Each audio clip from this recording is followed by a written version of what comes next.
be a Steeler is to consider others before you consider yourself. To protect your brother, even from himself. To give support at your own expense. And when wearing the black and gold suit of armor, and make sure nobody desecrates it, disrespects it. Most importantly, we ourselves don't dishonor it.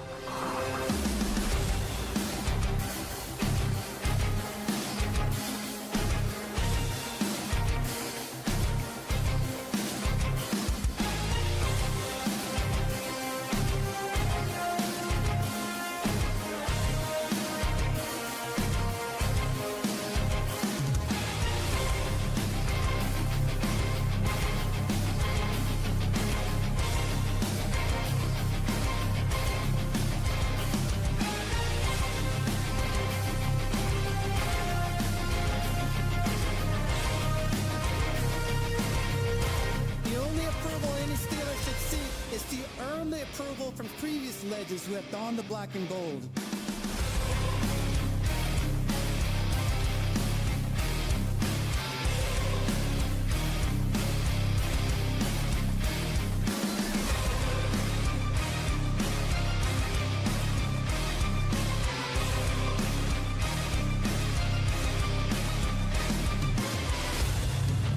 These virtues I learned while playing for the Steelers are what make the legacy of the black and gold timeless.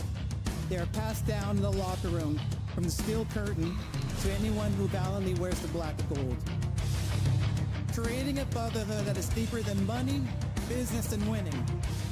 To be a Steeler is to consider others before you consider yourself.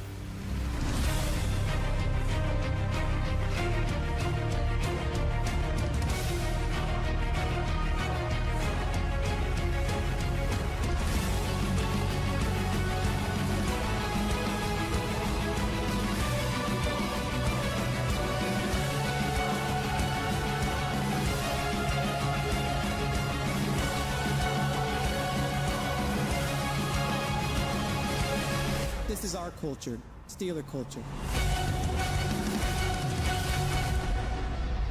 Now, here are your hosts, Rob and Dan, the SteelTwins.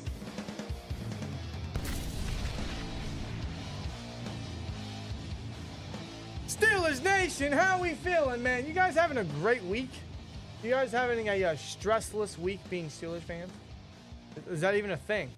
Stressless week as a Steelers fan. Does that exist? No, it does not. I can tell you that right now, bro. That doesn't exist? No.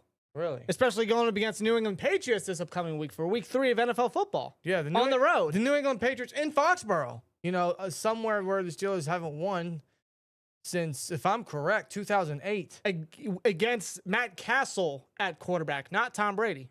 Oh, my God. Mike Tomlin is actually 1-5 against the Patriots at Gillette Stadium. Oh, believe me, the stats just start there. The bad stats just start there, ladies and gentlemen. There's a lot of bad. Yes, it is. You guys already know, man. I'm not feeling confident. I'm not feeling great going into this game. In fact, I'm almost zoned out for the rest of the regular season because I already know that we're going to go with the same garbage that we've been going with the last several years. And it's been 2 weeks. It's been 2 weeks already, and I'm already tapping out. I'm already tapping out. I'm already zoned out. We got the Patriots week 3 here. Going up against Arthur Smith's old buddy. Regardless, Mike Vrabel. Regardless, we still got to get a victory. At the end of the day, we still got to get a victory. We still got to get a Steelers dub at the end of the game on Sunday, 1 p.m. Eastern Standard Time in Foxborough at Gillette Stadium. Mike Vrabel is the head coach. In fact, this will be the first game that the Steelers play against the Patriots that Bill Belichick will not be the head coach for the first time since 1998. And in that game, Pete Carroll was the head coach.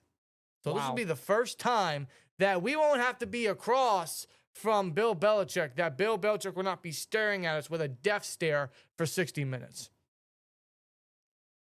Nope. Will that lead to a win? Will that lead to a better performance? Will that lead to something greater for the Steelers? I hope so.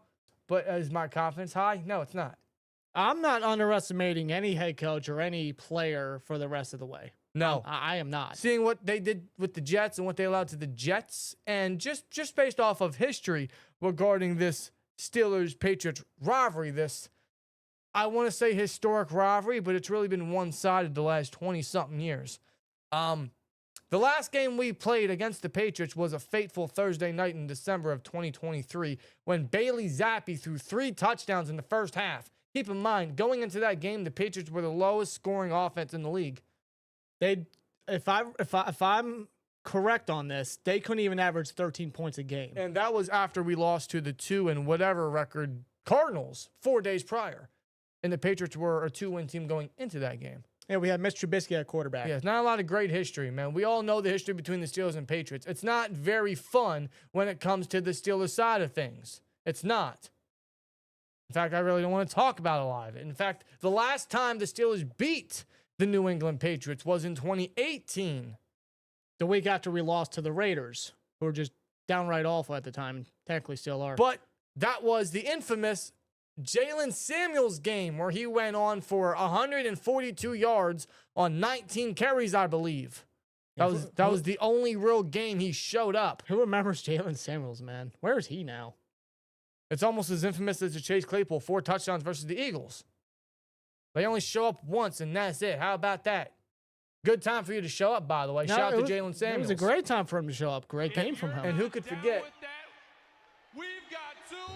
Who can forget my guy, Joe Hayden, coming away with that interception off of Gronk and Edelman on Tom Brady? Steelers actually posted that highlight on X earlier today, and I've watched that back like more than 5 times. I'm not lying to you. Like, that play never gets old. No, it doesn't. That needs to be framed somewhere. It is an infamous play, in my opinion, from as a Steelers fan watching, considering what we went up against with the Patriots, that is a play that will go down in history for me. Yeah, that was our Super Bowl that year. It really was. That was actually AB's last year, by the way, as a Steelers wide receiver. Barbara FM with a 499. How we doing, boys? Had to grab Stevenson off waivers for fantasy, but I feel bad for Terrell because he taking all the blame for Tomlin. Shit, I don't know how to feel. Yeah, Austin's taking a lot of blame. He's pretty much being the scapegoat here. They're both bad. They're both bad defensive coaches. I mean, there is some Terrell Austin influence for sure, but it's mostly Tomlin's scheme. It's Tomlin's defense. It's the way he wants to run it. And so Austin just has to abide by it. At least that's my opinion. There's no proof of that. It's just seeing the same constant errors with the defense and the scheme for so long, especially the last 2 weeks to start the regular season. I mean, come on, man. There's the evidence is there that this is a rapid occurrence, of every year occurrence. And there's only one guy that's been here for so long that these things keep happening. One common denominator, and that's the head coach. But we got the Patriots. Chat, how are we feeling? Realistically, how are we feeling? Do you guys think we can come away with a win? I'll give Mike Tomlin this. Out of all of the bullshit swear jar that we have seen with him the past several years, I'm not going to lie to you. This does feel like one of those games that Mike Tomlin's really going to pick things up and square his team around to actually step up and bounce back. That's one thing I noticed about Mike Tomlin is you wouldn't think this is a game that they're going to bounce back and actually perform like a real team. But this kind of just seems like one of those games. We've seen it from time to time again where they've performed very badly before against awful teams, and then they've bounced back the next week. For example, look at the Raiders in 2018, and the last time we beat the Patriots was the week after that game. Yeah, a big rebound performance and big rebound win. So, you wouldn't think of it, but no, it's not far-fetched, and it has happened before. So, could it happen again? We can only hope. We can only hope. There's a poll in the chat. How many points does the offense allow versus the Patriots? Under 10, under 20, under 30, or over 30? So far, 35%. It's a tie between under 30 and over 30, which is not good. Well, I'll tell you right now, the Patriots scored 33 points against the Miami Dolphins just this past Sunday. So, without establishing a run game, by the way. No. In fact, they haven't been able to establish a run game all season, which terrifies me. Boy, is there a game for it to start, bro, unfortunately. No idea, man. Oh, my God. Even the Seahawks couldn't get nothing going in week 1 in the ground game, and they ran all over us last week. Especially in the second half. That 3rd and goal at the 19. In NFL history, never has a player scored in that kind of predicament before, but the Steelers allow it. On 3rd and goal from the 19. Are you kidding me? Just a little toss play. Kenneth Walker, and it felt like, I believe he was untouched. It felt like it. Oh, God. Now we got to go up against Ramondre Stevenson and our guy from the Ohio State, Trevion Henderson, who was my favorite running back coming into this draft class. Same for me. I mean, the guy's just a dog, and I find it filthy that he's with the Patriots. Yeah, me too. And they're both very similar backs, although I think Henderson is one faster and two much more explosive. Oh, no doubt about that. I think he's going to be the future star running back for them. It's just they're very similar in the way that they're 3-down guys. They're good in pass pro. They're very versatile. They are some of the better receiving running backs in the league. They have that incredible upside. In fact, they have showcased that the last 2 weeks, and that's something the Steelers defense is going to have to go up against in this one. That will be a challenge for sure. It will be. So we'll be going up against Drake May, who I think he's really starting to get things going. He still needs a true number one receiver. I don't think that's Diggs at this stage of his career, but he still needs a true number one receiver. He still needs the line to gel well. But I think he's got a high ceiling. I think May's got a high ceiling. As you know, the Patriots got Mike Vrabel as head coach this year after the whole Jared Mayo experiment last season. Yeah, and he was just, after his last game, which the Patriots won, Mayo just got fired literally like immediately right after that. It kind of did him dirty. A little bit, just a little bit. But they have a new head coach, Mike Vrabel, who I always thought highly of. I always thought Vrabel was a very good head coach. He did well in his time in Tennessee. The tail end wasn't exactly too well, but again, not his fault. Not his fault whatsoever. I mean, he was dealt a pretty bad hand, but he's now the head coach for the team where he made a name for himself, going up against the team that got him into the NFL in the Pittsburgh Steelers. Yeah, it's kind of a full circle moment for Mike Vrabel, isn't it? A little bit. It really is. Mike Vrabel's one of those head coaches. Like, he's a defensive head coach, but he's one of the few in the league that's I think will work out. It worked out for the Titans. I mean, they didn't achieve too much success. They were really riding on the backs of Derrick Henry. And then, of course, they traded away A.J. Brown, and then they didn't really recover, and they're where they're at now. But no, I think Mike Vrabel is going to turn around that Patriots organization. He just feels like that kind of coach, that kind of guy to lead that kind of team. It's just a perfect match, a perfect fit, really. And they're coming off of a game versus the Dolphins where they put up 30. Yes, they did. And the Steelers defense has allowed 30 or more the last 2 weeks. Barber FM with another $4.99. After Sunday, I kept seeing the damn Hussein TikTok edits of Caleb Johnson. Oh, How geez. long can we sit in Tampa 2 before we go? Maybe let's change something. I don't know. Maybe 7 years straight isn't long enough. Maybe we should just keep going for another 7 at this point, you know? Can we handle that? I can't. Art Rooney can, apparently. On the touchdown on the kickoff, dude never possessed the ball. He rolled out about with the ball, never possessed it, and 10 threw it back inbounds. Yeah, I noticed that. But it's a scoring play, so they reviewed it. I guess they confirmed that it was indeed a touchdown. It didn't look like to me he had enough possession time. But they gave it to him regardless. Yeah, regardless, they gave him the touchdown. And the team never recovered from it last week whatsoever. Yep. Henderson finna have a breakout game against us. I'm calling it. That's my fear. That's my fear. You know, I was going to put Trevion Henderson in the thumbnail, but the Patriots are actually wearing their throwbacks, which I personally like. I like the look of them. I like the old school vibe of it. They'll be sporting that this Sunday versus the Patriots or versus the Steelers. They'll be wearing their red throwback jerseys with the old Patriots logo on the white helmets. Yeah, the throwback logo. So that's why I put Stevenson in the thumbnail and not Henderson, because obviously I don't think I can find one where Henderson's wearing that jersey. So I went with Stevenson, which, I mean, either way, I'm sure they're going to find a way to get the run game going, something they haven't had success with essentially all season. And if there's a game for them to finally get it going, to get things on the right track, it would be against the Pittsburgh Steelers, where their run defense has been atrocious. They are awful in the rankings. They're awful in a lot when it comes to the defense or the running game, or pretty much as a whole, as a defensive unit. Yeah, I mean, keep in mind, if you count the Ravens' playoff loss, it's been 3 straight games that the Steelers have allowed a 100-yard rusher. Yes. Jacob Frederick with a $4.99. Yo, Steel, do you think DK scores a touchdown on Sunday for us? I'm going to try and go Steelers-Browns in Pittsburgh. I highly advise you do. It's a great environment. Always go to a Heinz Field game. It's going to be a good time. Hopefully we get the win. If we can't even beat the Browns, I mean, I don't know what that really says about the season. But And we'll see if Joe Flacco's the starter by that time. Sure, he will be. Who else is it going to be? Dylan Gabriel. Oh God, Maybe they'll be impatient about Joe Flacco. that would be awful. Who knows, man? I don't know. That scares me even more. Actually, that's weeks down the road. We'll see. I don't know if DK scores this Sunday because Christian Gonzalez has been limited all week, and Mike Vrabel did say there's a chance that he could play. He hasn't really played at all this season. He hasn't even played in preseason because he got hurt late July when training camp first started. He just now started practicing on Wednesday. He was limited. He was limited again today on Thursday. He'll probably be limited again tomorrow. And if he's clear, he could very well play his first game of the season.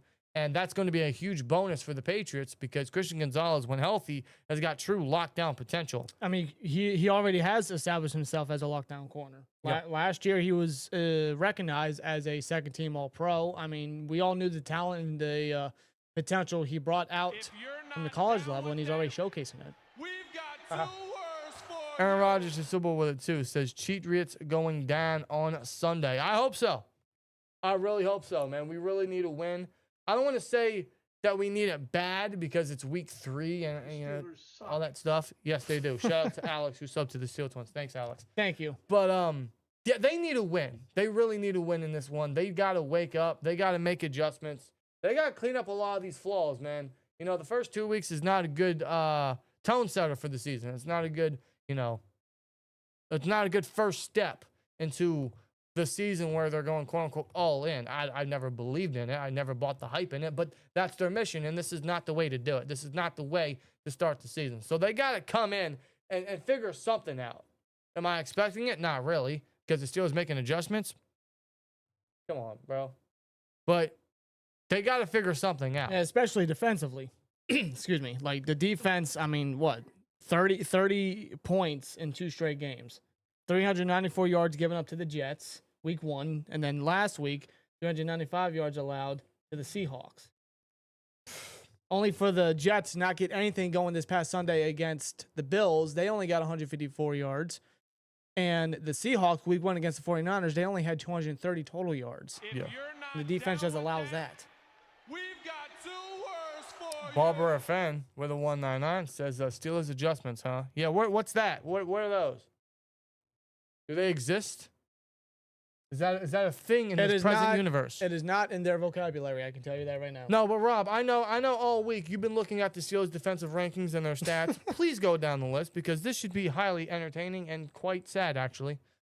Quite sad indeed, bro. I mean, like, go for it, dude. Because just researching the stuff that I did, it's just the further I kept digging in, the more I found, the more it just upsets me as a fan. It's really that bad. Believe me, this is going to get into a more bold argument once he finishes all this. Believe us. Well, I want to start here with what Mike Tomlin had to say because he was asked about the defense and he was asked if he has noticed any trends that have continued from last year in terms of how opponents have attacked the defense, regardless of player personnel changes that the team has made. What do you think Mike Tomlin's answer was? I have not. No, I have not. Really? Really? That's interesting, Coach, because it's 11 straight games going on that the defense has allowed 300 total yards for opposing offenses dating back to last season. Defense has allowed, on average, 28 points per game the last 9 games, including the playoffs. 6 of the last 11 games, the defense has allowed 28 or more points, with 30 back-to-back. 3 straight games, like I said, 3 straight games where the Steelers have allowed a 100-yard rusher, counting back to the Ravens' playoff loss. And the last 2 games, if you notice when it comes to rushing the football, the Jets and the Seahawks, if you looked at the rush charts, it's over at the left side the majority of the time. Away from TJ Watt, where compared to when they run on TJ's side, they find very little to no success because that's the impact player that TJ Watt surely is. And this was actually very well documented by Dan Orlovsky of ESPN, so I want to shout him out here because it was a segment on his show, and he made it very well known. Out of 47 runs, and I'm counting the carries of Breece Hall, Kenneth Walker, and Zach Charbonnet. Yep. Out of 47 runs, only 13 of those were towards the right side, Watt side. And rush average is 2.5 yards per rush. That's it. The remaining 34 was toward the left side, and per rush was 6 yards per rush flat. And 99 of 103 snaps that Watt has had so far this season have been lined on left of the center. 99 of 103. I thought we were supposed to move Watt around. Isn't that what Terrell Austin said that they were looking to do? That they wanted to add upon the defense was move the edge rushers around, move Watt around. Early into the season, they're not doing that. Obviously, I don't know why you don't have Watt being moved around, especially if you notice a trend of the running backs going to the left side the majority of the games. Right. Maybe move Watt over there so that you can prevent that from happening. Keep in mind, these are the people that get paid the big bucks to watch film every day and prepare this team to go play some football on Sundays.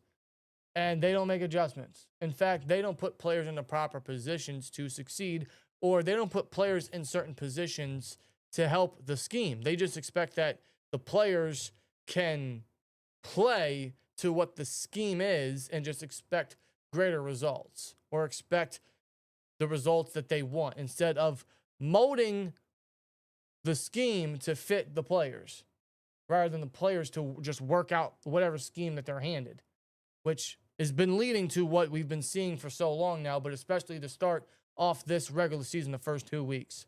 You got to move players around. You got to put them in positions where they can actually maximize their potential on the field. Yes, and like they have not. Moving Watt, for example, or case in point, Keon Ubeton still playing the nose tackle. They're putting players in spots where they're already losing before the ball is even snapped. They're putting players in alignments where the play is already over before the ball even is snapped to the quarterback. They lose before the play even begins. The defensive scheme sucks. It's awful.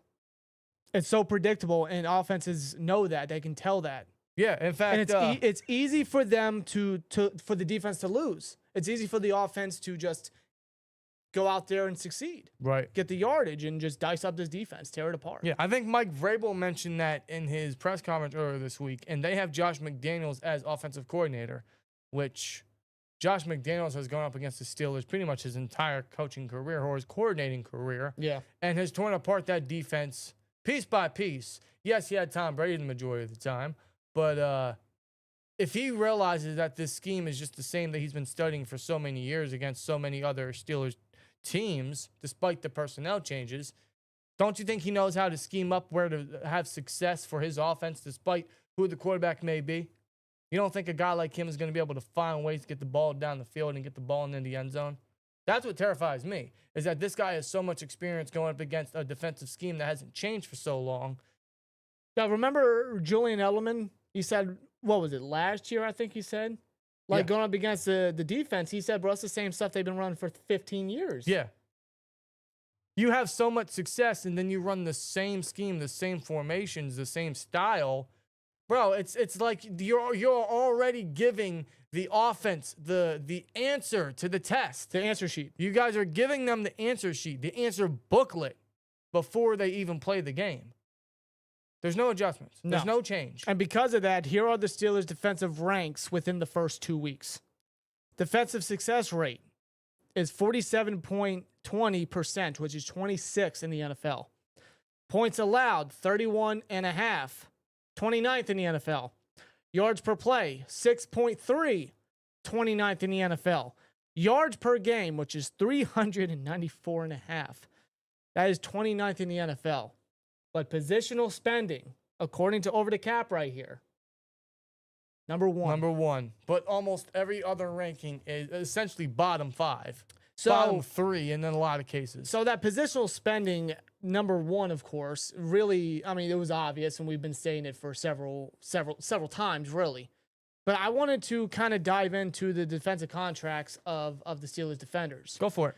And this is in regards to TJ Watt, Jalen Ramsey, Alex Highsmith, Cameron Hayward, Patrick Queen, Darius Slay, Deshaun Elliott, and I'll even throw in Malik Harrison of 8 players.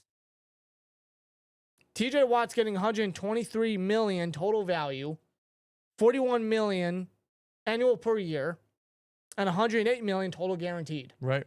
Jalen Ramsey, $72.3 million total value, $24.1 million annual per year, $24.235 million total guaranteed.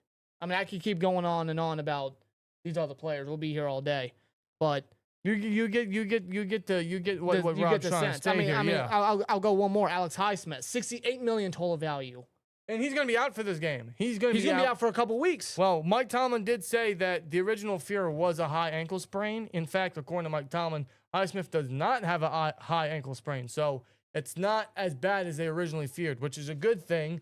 But he's always freaking hurt. We ran into the same issue last year. In fact, ever since he signed that extension, he hasn't had a double-digit sack season. He's been mostly hurt. He's been suffering groin injuries and hamstring injuries, and now an ankle sprain, an ankle injury. And Highsmith's contracts, again, $68 million total value, $17 million average per year or annual per year, and $17.010 million total guaranteed. So as far as total value, average per year, and total guarantees of the defense, of the 8 players that I listed just a bit ago, in total, $365.8 million in total value, $131.450 million in average per year, and $199.060 million in total guarantees.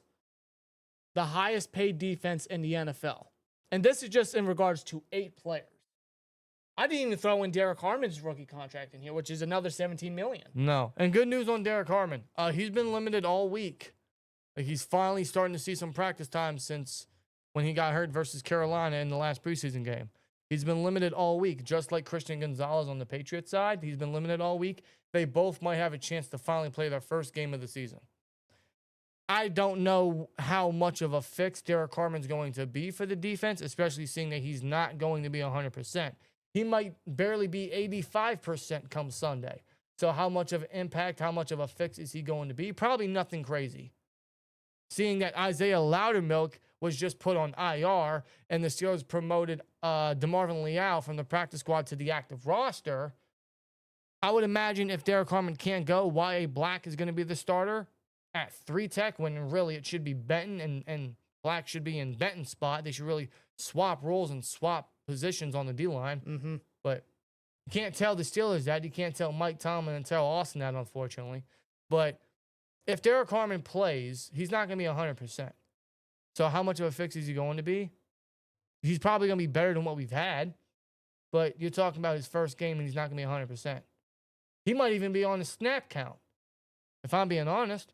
1, Tomlin doesn't like to rush his rookies. And 2, he's not fully healthy. So Derek Harmon might be on a snap reduction, a snap count. He might play, which is going to be good to see him out there. But if he's not ready to go, bro, I'm not rushing it. I know that the defensive line sucks right now, and we can't stop the run to save our lives, and the defense can't really stop anything. But this is ideally the future of the defensive line. I wouldn't risk anything this early on into the season. Well, considering the amount of defensive injuries we already have, Derek Harmon, JPJ still hurt, Deshaun Elliott still hurt. Coming into the week, Patrick Queen and Darius Slay had injuries. They're minor, but they're injuries to keep an eye on. Yeah. In fact, Joey Porter Jr. Alex Highsmith with the ankle. Joey Porter Jr. and Deshaun Elliott are apparently questionable. They haven't practiced all week, which isn't a good sign, but Mike Tomlin said that they are questionable. We'll see what their participation is tomorrow and not really tell the tale for Sunday, but it's possible that we will be without Porter and Elliott for a second straight week. Now, Aiden Highsmith and Nick Herbert will be starting opposite of Watt, but yeah, the defensive injuries are piling up. The scheme sucks, and the people on the field, the personnel themselves, can't execute. They can't make plays. They're getting bullied out there, and the offenses are just doing whatever they can, whatever they are essentially allowed to do. Now they're going up against the Patriots offense, which is young. It's very young. They got Drake May. They have, I think, what could be a good 1-2 punch in Stevenson and Henderson, who are very similar, but I think Henderson's faster and more explosive. Antonio Gibson's always been a versatile piece going back to his Washington days. They got Kayshon Boutte at wide receiver, who's their leading receiver throughout the first 2 weeks. He got a touchdown last week. Not only that, he had 100 yards week 1. He's a solid receiver. I wouldn't underestimate Boutte. You know, the wide receiver position last year for the Patriots was very bad. And we're talking about Jalen Polk, who had probably one of the worst rookie seasons for a wide receiver in recent memory, maybe even ever. Dude, I'm not underestimating any wide receiver whatsoever. You had Javon Baker as a 4th-round pick, who's not even on the team no more, if I remember correctly. Like, they had nobody at receiver, but the one guy that could step up was Kayshon Boutte. Same thing with Kendrick Bourne, which he's gone. He's gone now. He's gone. I think he's reunited with the 49ers. But yeah, they have Boutte, they have Diggs. I don't know which one you would consider their top pass catcher. I would assume that's Diggs, but he isn't exactly his old form anymore, so it might be Boutte. But I do want to shout out Nick Faribault of Penn Live, because he made this a point after the Jets game. When it comes to the opposing team's top pass catcher, and this is getting back to the Eagles game, the defense has allowed the opposing team's top pass catcher to have 84 or more receiving yards. Yep. With 4 of them catching a touchdown. And Diggs doesn't have a touchdown yet. No, he doesn't. In fact, he doesn't even have 100 yards on the season yet. If there's a game that Diggs could show off his previous self, it might be this one. I don't want to sleep on Kayshon Boutte or even a Demario Douglas in the slot. Or Mac Hollins even. Like, who knows with this secondary. Drake May loves his tight ends, so they might not have the greatest of targets. They might not have a lot of name value. They might not have a lot of threatening targets for Drake May. But with this Steelers defense, I'm scared of everybody. And again, this is the highest paid defense. Like, they have invested so much money into this defense, not to even mention the draft capital they invested as well. Yep. Derek Harmon, 1st round. JPJ, 2nd round. Keanu Benton, 2nd round. Peyton Wilson, 3rd round. Yep. Like, all the investment into the defense, and this is the rankings. It's pretty bad. Bottom 5. And they're going up against the Patriots line, which is pretty young. They got T-Rex over there at left tackle, Will Campbell. All joking aside, Will Campbell, I think, is going to be a great tackle. Listen, he's had a very good first 2 weeks. He has, and he's going to be going up against Herbig and Watt maybe once or twice if they want to move him over. But he'll mostly be going up against Nick Herbig and Jack Sawyer, maybe even DeMarvin Leal. He'll probably be the 4th edge guy. So ideally, yeah. Will Campbell's going to be solid. Despite his short arms, he's going to be solid. Jared Wilson, their left guard's been a little bit of a concern for them, so I think we got to attack him. Same thing with him being a 3rd-round rookie, yes. Same thing with Bradbury. Michael Wenu is someone I wanted when he was a free agent years ago. We both wanted him because, I mean, he was a very good right tackle. He's now playing right guard for them, but he can play both positions at a high level. But he's been on that line for a while. He's been one of their steady guys. And Morgan Moses, a right tackle, who was a Jet last year. Watt should have a good matchup against him, but I don't know, man. Same thing with our defense is we haven't been able to get much pressure. We have a high blitz rate, but we can't come away with sacks. People are whiffing on potential sacks, and there's not really much pressure on 4-man rushes. So I don't know what they have to do in this game, but they can't repeat what they've been doing the last 2 games and way before that. They got to clean this up. The title in the live stream is, can this defense stop allowing 30 points? Because seriously, 2 straight weeks and we're experiencing all these issues. We're running the same coverage formations against the same offensive lineups. The two straight weeks, and they've both gotten blown up. Yeah, the deep double cross. Now, regardless of potentially miscommunication or guys not playing. Oh, miscommunication on the defense. Where have I heard that before? With the same defensive coordinator, with the same scheme. Right. But even that, same errors. Regardless of the miscommunication issues or the poor execution from the personnel on the field, which includes Queen, Wilson, the entire defensive line, essentially everybody, not named Jalen Ramsey at this point. These guys got to go out and play like bullies, man. They got to go out and play with a chip on their shoulder. They got to go out there and play like they have something to prove. They got to go play pissed off. Defense needs a bounce back performance. They got to find a way to stop the run. They have to make the proper adjustments, which is, I know, something we shouldn't expect because the Steelers are making adjustments is not really a match made in heaven. It's really a match spent for hell. But they got to make the adjustments, and especially they have to get off the field on 3rd and long situations.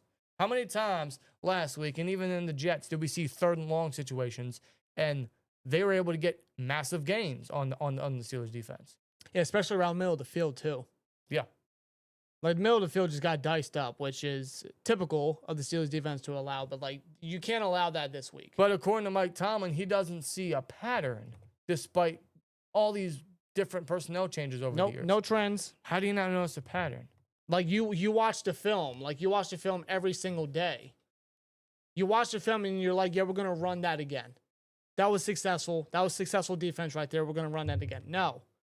It's obviously not working. Just look at the past 2 weeks. I think just look at the stats, man. Like, the stats don't lie. I don't know what his impression is or what his mindset is, but to me, it just seems like, hey, we got Darius Slay, we got Jalen Ramsey. Let's just put them out there because they're veterans and they know what they have to do, instead of really putting them in the right scheme or the right situations that fit them best, that fit their play best. Molding the scheme around the players and not the players around the scheme. It's like Tomlin's running with the same old scheme, and he's just experimenting with these players, and these players just ain't living up to it.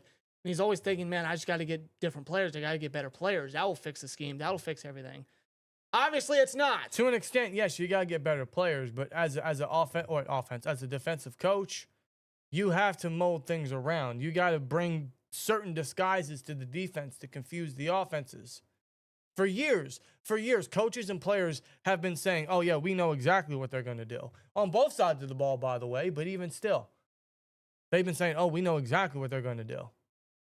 So going into this game, bro, I'm not going to lie to you. The same way I felt going into that fateful Thursday in December of 2023, I feel the exact same way. I feel terrified. Like, I'm scared we're going to get another repeat of what we saw the past 2 weeks. And if we do, man, like, I don't know how you don't do changes from that point on. I don't know how you just go into the Vikings game week 4, going to Ireland at Croke Park Stadium. Yeah. And you just run with the same stuff. If you just repeat what you did the past 2 weeks, you can't do that. But like I mentioned earlier, this is totally one of those games where finally Mike Tomlin wants to wake up the team and bounce back. It's just one of those games that speaks of, we performed bad the past week or two, but in this one, we're going to perform better. It's just kind of in their DNA or some sort. They always have these games at least once or twice a year, maybe 3 times a year. So this seems like one of those games where, despite how bad the defense is playing, Mike Tomlin's going to rally his team and bounce back. For now. But that doesn't mean that I'm going to be expecting that. No, me neither. Listen, I want nothing more than that to happen. Am I going to expect that? Just based on how the team's looking and how they're playing and the fact that we haven't seen any changes, I can't expect that. Nick, I got you. Don't worry. It's on deck. We have it.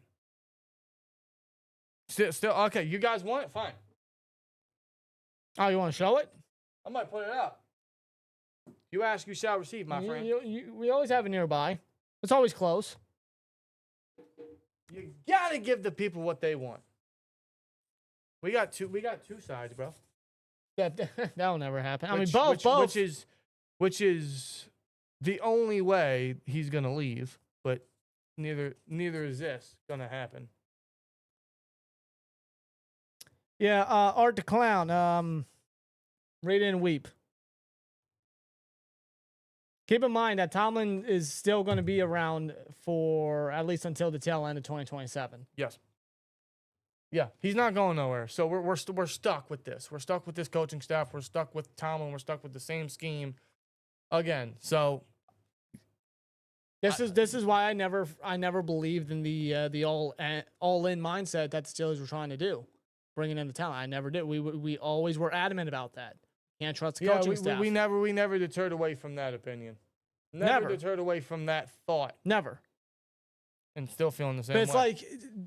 like that's their mission, right? That's their mission. All in Super Bowl. You know, you got A-Rod, you got Ramsey, you brought this talent in, and then this is what's happening. How do you not make changes? Yep.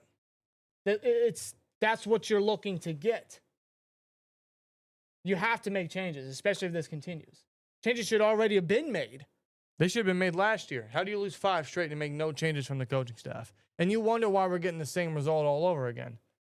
So it's like, if that's your mission, if that's what you want to do, if that's what you're looking to accomplish, changes got to be made. How many people are we going to point the finger at before we finally realize that it's actually someone that's been in the organization for the longest time ever? I don't get it. I don't understand it. Listen. There's truthfully 2 people that need to go, and they unfortunately have the most power in the organization. Listen, man, defense, no doubt about it's got to step up. They got to go out there and play better. They got to execute better. They can't have any miscommunication issues. Shouldn't be having that. They got to tackle better. Apparently, they have the worst missed tackle rate That doesn't surprise in me. the NFL. Where have I seen that They've before? allowed like 28 forced missed tackles already within the first 2 weeks. Just play better. Play better. Play stellar. Yeah, Go out there with a vengeance. Go out there with a mission, man. I fear to know what this defense could allow. I don't want to sleep on Drake May. I think he's a stud. I think he's got a very high ceiling. He knows how to sling the football. I always liked Drake May coming out of North Carolina. Yeah. And last year, even with a bit of a rocky rookie season, you know, the throws that he made, the touchdowns that he threw, and the pressure he was under, like, he was very composed. Like, he was fine. Yeah. Like, he's a man that could lead that offense, and he's already showcasing that in little aspects I already agree. to start the year. I agree. Then you add in Diggs, which, I mean, he's not the same guy he used to be, but Diggs is still a playmaker. Kayshawn Booty's been really one of the more underrated receivers in a very rough receiving room. He's the guy that stepped up. I like their running back room. I think it's really good. They all got versatility. They all got potential to get some breakaway runs. And against this Steelers rush defense, I wouldn't put anything past it. They got to play better. They got to figure this out. They got to clean up a lot of the mistakes. And it really needs to start this week. You can't continue this trend. It's been a trend. It's literally been a pattern for a while now. But to start off the season is not a good look. It's been a trend dating back to last season. This is the time where you got to start cleaning it up. You can't just sweep it under the rug and think that name value is going to save you. No. Or big plays or big turnovers is going to save the defense. It is up to the people in charge to make the moves, to make the adjustments, to have better play on the field. It's up to the personnel to absolutely have better execution. Because I've been disappointed in Queen. I've been very disappointed in Peyton Wilson. Yeah, I've been very disappointed in Cam Hayward. The inside linebacker room especially, like Wilson and Queen, they have had a very rough start, especially Wilson. Like, he has not really – he's been getting pancaked by fullbacks. Yeah. Yeah. Not to say that Wilson's a bust. I'm not saying that. Like, he absolutely has potential. He's established that already in his rookie season alone. But he's got the talent. I think he'll bounce back. But I'll give him this: the defensive line doesn't help. No. Like, If the defensive line has no push, and you're allowing these linemen to get to the second level, it's over. It's over before the running back gets past the linebackers. So yeah, this out of everything is the game where they got to start cleaning things up. And if they don't, I don't know when that's going to be. Will it have to be against Carson Wentz in Ireland? My God. We got to clean it up, man. That starts this week. Off to the offense, man. You know, you can't just ask for favors from the defense all the time. The only reason they put up as many points as they did is because of the 2 turnovers from the defense. Otherwise, I don't think the offense puts up double-digit points at all. Yeah, 11 of the 17 points that they had was off the 2 turnovers. They got to find a way to get a sustainable drive and stay on the field. They gotta open the playbook. They got to get their tight ends more involved, specifically Jonnu and Darnell Washington. If they ever get in the red zone, play calling's got to be better, much better. You can't be running with Kenneth Gainwell handoffs in the red zone. You got to utilize Darnell. You got to utilize DK size. You got to utilize Jalen Warren. You got to use Jalen Warren a lot more in this game, definitely. Yeah, especially if you want to establish a run, because the Steelers have just not been able to do that at all to begin the year. They're averaging 62.5 rushing yards per game, which is 30th in the NFL. Yeah. Going up against a rush defense that is, if I'm not mistaken, they're ranked 3rd rush defense. Best or third? Third best. 3rd, yes. God. The Patriots have only allowed 58.5 rushing yards per game. So, yeah, they're ranked 3rd best. No, and we can't get a run game going. No, but if you want to get a run game going, you got to hand the ball off to Warren. Warren's already showcased within 2 weeks that he is the effective back. Because Gainwell, they've been trying to use him very often to giving him a lot of snaps. And nothing against Gainwell, he's just not been effective when used. No. He has just not been an effective player. He's not been a component to the offense. Speaking of Warren, absolutely. Speaking of not being effective, the offensive line hasn't been good, which is a reason why the run game hasn't been successful, which is a reason why Aaron Rodgers hasn't really had time in the pocket. Isaac Seumalo, Troy Fautanu, Broderick Jones have not had a good start to the season. Broderick Jones, Seumalo specifically, mostly that left side is very bad, and that's Aaron Rodgers' blind side. Yeah. Broderick's already given up 4 sacks on the season. And they're going up against a pass rush that already has 9 sacks between 2 games. They're leading, which leads the league, by the way. Leads the league, and their lead sack guy is Harold Landry III with 3.5. 3.5 in 2 games. Not far behind is their big free agent signing, Milton Williams, who just won the Super Bowl with the Philadelphia Eagles. We saw what he's capable of. Now he's going to be going up against the interior of the offensive line.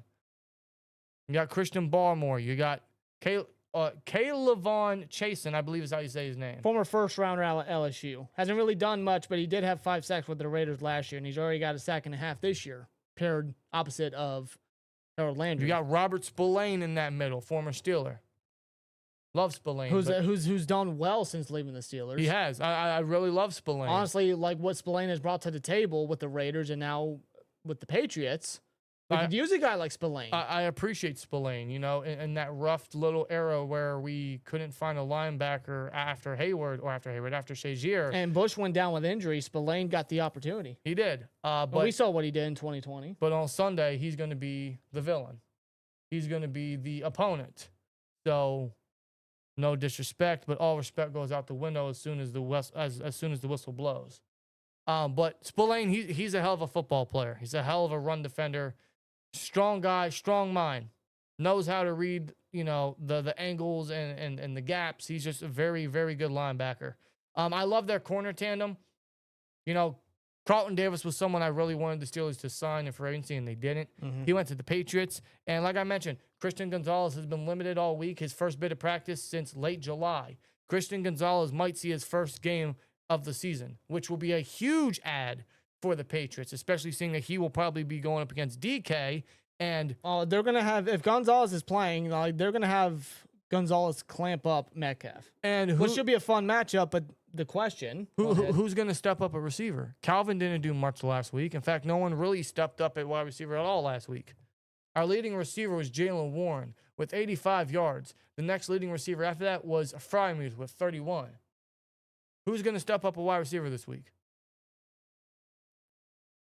Against Carlton Davis. So the offense, they got to, get a run game going, but seeing that the Patriots' run defense has been strong to start and we can't get a rushing offense to get going, that shouldn't stop you from still trying to get a run game going. We gotta open the gaps. We gotta give Warren the ball. We gotta let him cook when he's got the rock.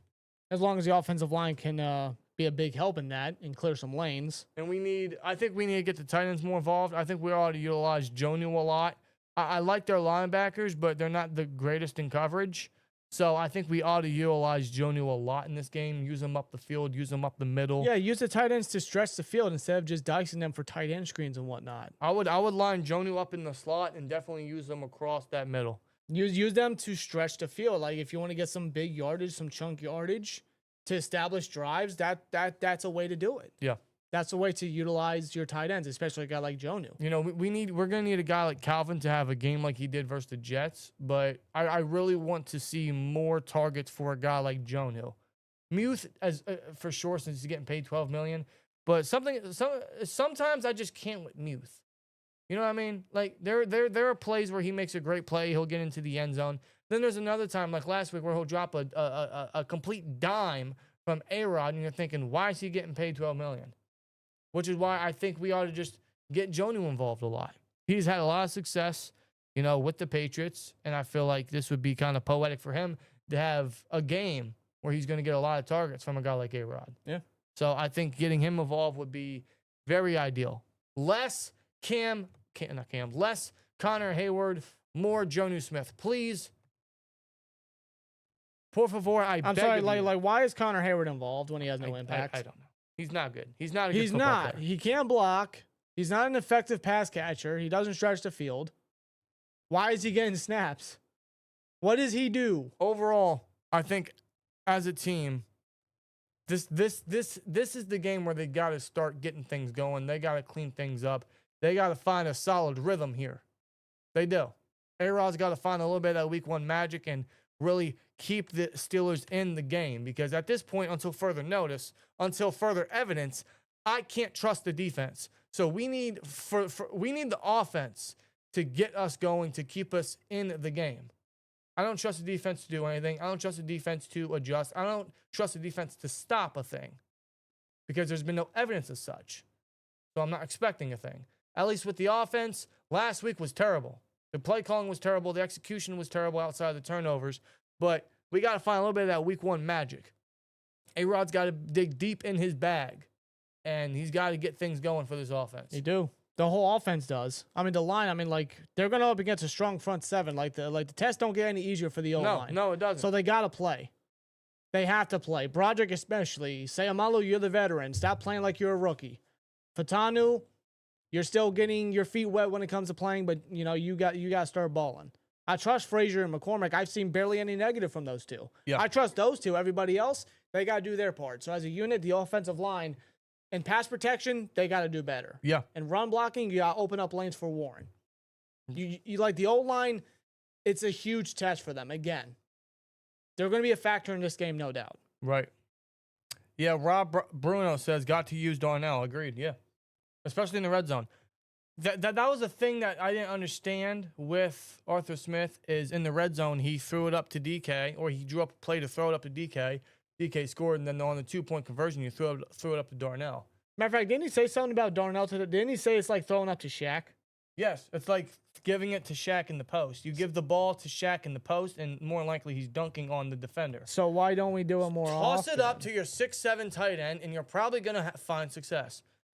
Can we get more of that, please? Like, quite frankly, in my opinion, I think Darnell could be a very secret weapon for this offense in the red zone. When I'm in the red zone, I'm automatically thinking, Darnell, get him the ball somehow. Let's scheme a way to get him the football. Or here's a tip. The Seahawks, the last 2 weeks, have went for it on 3rd and short and 4th and short situations by sneaking it with their tight end, A.J. Barner. They did it on 3rd and 1 versus the Niners and 4th and 1 versus the Steelers last week. You got a 6'7" tight end. 6'8". Put him under center. You're telling me someone's going to stop that? I don't believe you. He is 6'7", 6'8". How big is he? You got him carrying the ball, rushing the ball forward, and you got the lineman pushing his big body forward. Like, Darnell can be such a weapon.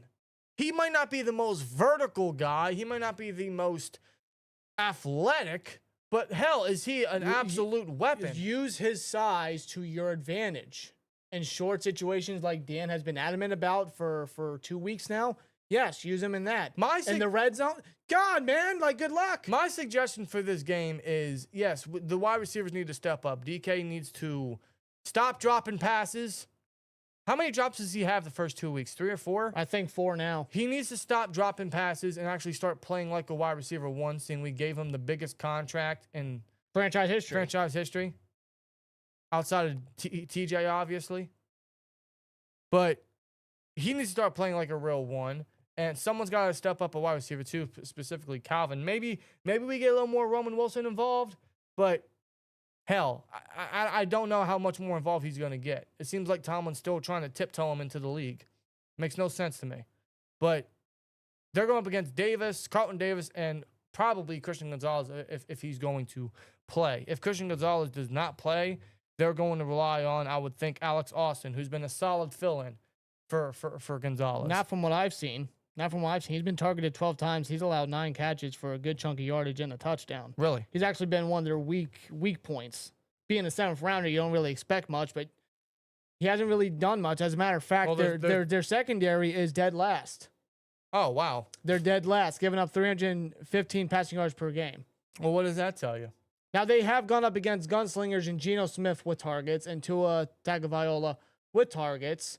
A-Rod, he's got targets. Can they just do their job? Well, Can they be utilized right? Well, like I was saying, my suggestion is you got to use the tight ends. The receivers got to step up for sure, and you got to scheme ways to get them the football.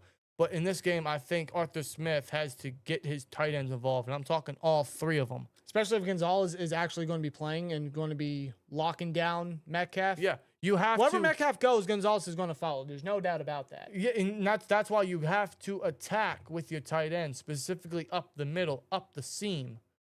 Use them as vertical threats.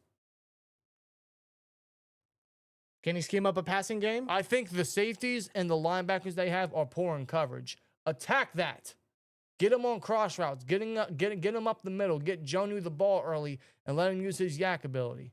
You want to run 12 or 13 personnel? You want to run Jonnu and Darnell and then give Jonnu the ball with Darnell playing lead block up the field? By all means, I think we could find some decent success and get methodical on offense that way. You want to run 13 with all 3 tight ends? Same applies. You want to motion Joe New outside or in the slot and use his ability up the field? By all means. You want to use Darnell as a secret weapon in short yardage situations? I wouldn't sleep on his yak ability. He showed a lot of that in Georgia. Mm-hmm. He didn't get enough targets because who's going to get more targets over Brock Bowers in that situation? But Darnell's got a little bit of yak ability. I think we have to open things up with the tight ends in this game, mostly. I think that's where most of our success can be found on this game. I'm not anticipating the Steelers to get a run game going. And you can only expect so much from the wide receivers. So the tight ends, you got to attack them towards the middle. Attack them against the guys that can't play well in coverage. And I think that's how we could win this football game. I think that's how we could stay in this game if the defense keeps performing the same mishaps. That's what I want to see. I want the tight ends to get involved. That's a reason you bolstered the tight end room. That's a reason you pay Freiermuth $12 million. And that's why you extended and traded for Jonnu. Yep. Get these dudes involved, bro. And I think they have a great matchup in this one. Especially Arthur Smith, knowing Jonnu Smith so well with his time. You figured like he would find a better way to scheme up Jonnu Smith and use him effectively. And you mentioned, Mike Vrabel had Arthur Smith as his offensive coordinator. I would think Arthur Smith knows a little bit about Vrabel's defensive scheme. A little bit, right? You'd think so. You'd think he would know a way to scheme around and find success against that defense. Find the weak points in Vrabel's defensive scheme. Now, I know Terrell Williams is the defensive coordinator, but I'm pretty sure Vrabel has just a little bit of influence because he's a defensive-minded coach. Of course. I would think that maybe Arthur can finally find a way to get this offense going. It's just like why is it that other teams can find the Steelers' weak points and they're so successful, yet the Steelers can't do the same to their opposing player or their opposing opponent? Because right? Mike Tomlin wants to run the team in one way and one way only, his way. But it's obviously not working. It's not, and he's being questioned about it constantly. Yeah, please keep the questions coming because the more he gets pressured, maybe the sooner he'll have to make a decision. Especially if we keep putting on debacles like we've seen in the last 2 weeks. The trends keep on happening, maybe Tomlin will finally see it. I don't know, man. I don't know, man. Either way, we got the Patriots. I'm hoping for a dub. I'm not very confident. I think there is a chance, there is a world where we do walk out of Foxborough with a dub. But keep in mind, we haven't won in Foxborough since 2008. Mike Tomlin is 1-5 in Foxborough. Yeah. So history's not on our side. Then you add in the defensive errors. There's not a lot of confidence going into this. But I do see a world where the Steelers could walk away with a dub. But they got to clean up a lot of the errors. They got to clean up a lot of the mistakes. They got to go into Foxborough, Gillette Stadium, to play to win. Not play to try to find some success. No. Thinking it's going to work out. No. Especially if you're all in. Again, like I can't stress that enough. Like that's your goal. Well, you also look at so live up to it. You look at the next couple of games. You got the Patriots, you got the Vikings, you got the bye week, then you got the Browns, and you got the Bengals.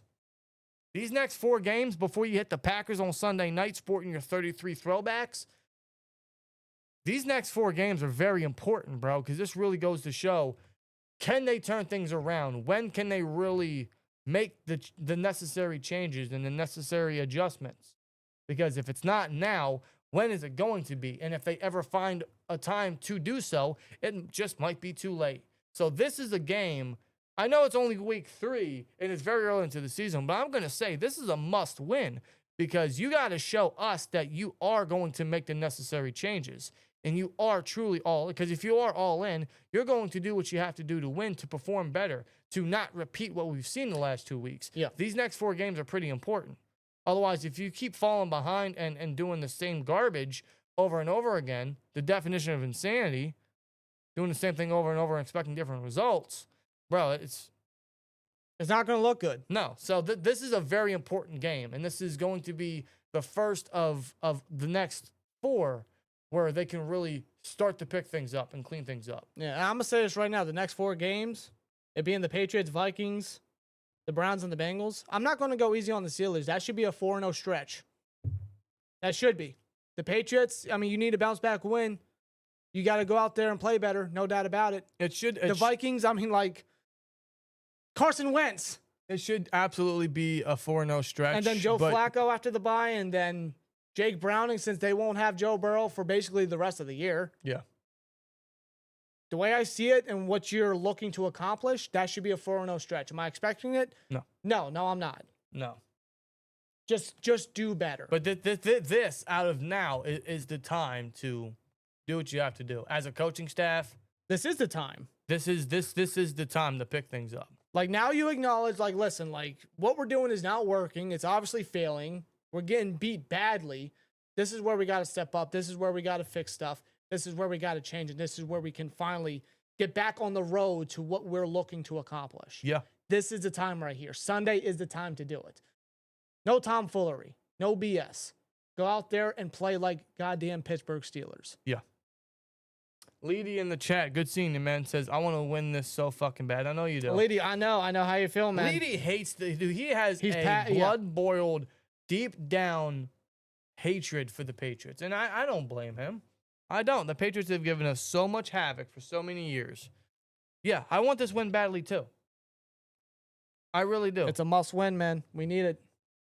3-0 at worst, or Tomlin's a dumbass, says 100K JPEG. 2-2.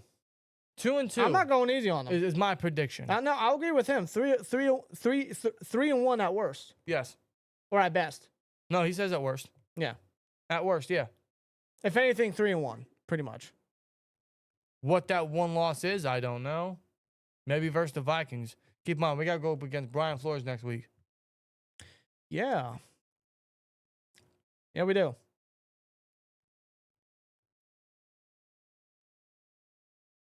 Gotta do better, dude. Yeah, we do. Update on the poll. How many points does the Steelers allow versus the Pats? 126 votes, and 38% say just under 30. Second place is under 20 with 28%. Third place is over 30 with 24%. So still pretty kind of even. Still somewhat even. Yeah. I don't know. We got to clean things up, man. That's for sure. This is the game to do it. In some world, I do see the Steelers walking out with a victory here. They have to. It's versus the Patriots. Not underestimating the Patriots. I'm not underestimating any team at this juncture. Will it be a pretty win? No. It's never a pretty win.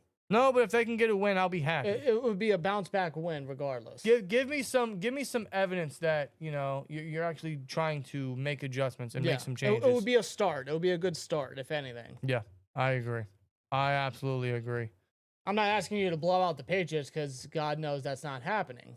Just go out there and just play better.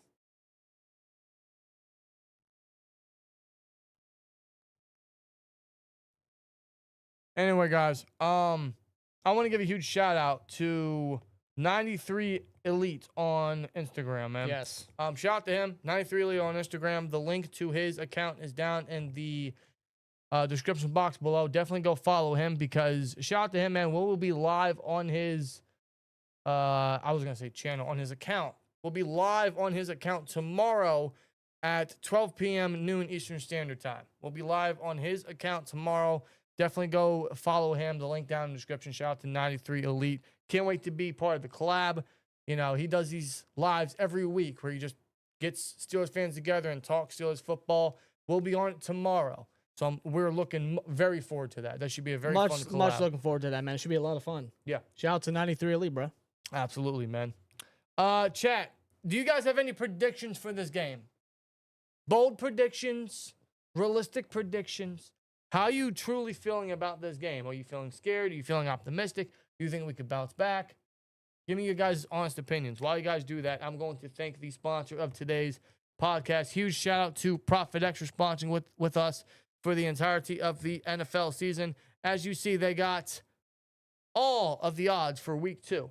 They even got college. If you're into the college thing, they got college too because, college should be a very fun Saturday. Should be a very fun a sort of games for this upcoming Saturday for sure. I know I'll be watching. A lot of action on Saturday for sure. A lot of action, definitely. But in terms of NFL, they got all the odds. We're going to look at the Steelers and the Patriots. The Steelers are the favorites. They're actually 1-point favorites. And the over-under for this is 44.5. Rob, do you think that there will be a combined total of 45 points or just 44 points? Or under? Would you take the over or under here? I'm going to say under. You're going to say under? So you think this is going to be a defensive game? There's got to be one for this defense. There's got to be. Okay. We know that they need to rebound. We know that they got to play better. They have to win this one. I'm going to say the under on this one. Okay. Okay. Well, you also look at even they have first half money lines here. You can request your own odds, which is the great thing about ProfitX compared to other sports books, is you can request your own odds based off of whatever you want to place. So first half money line.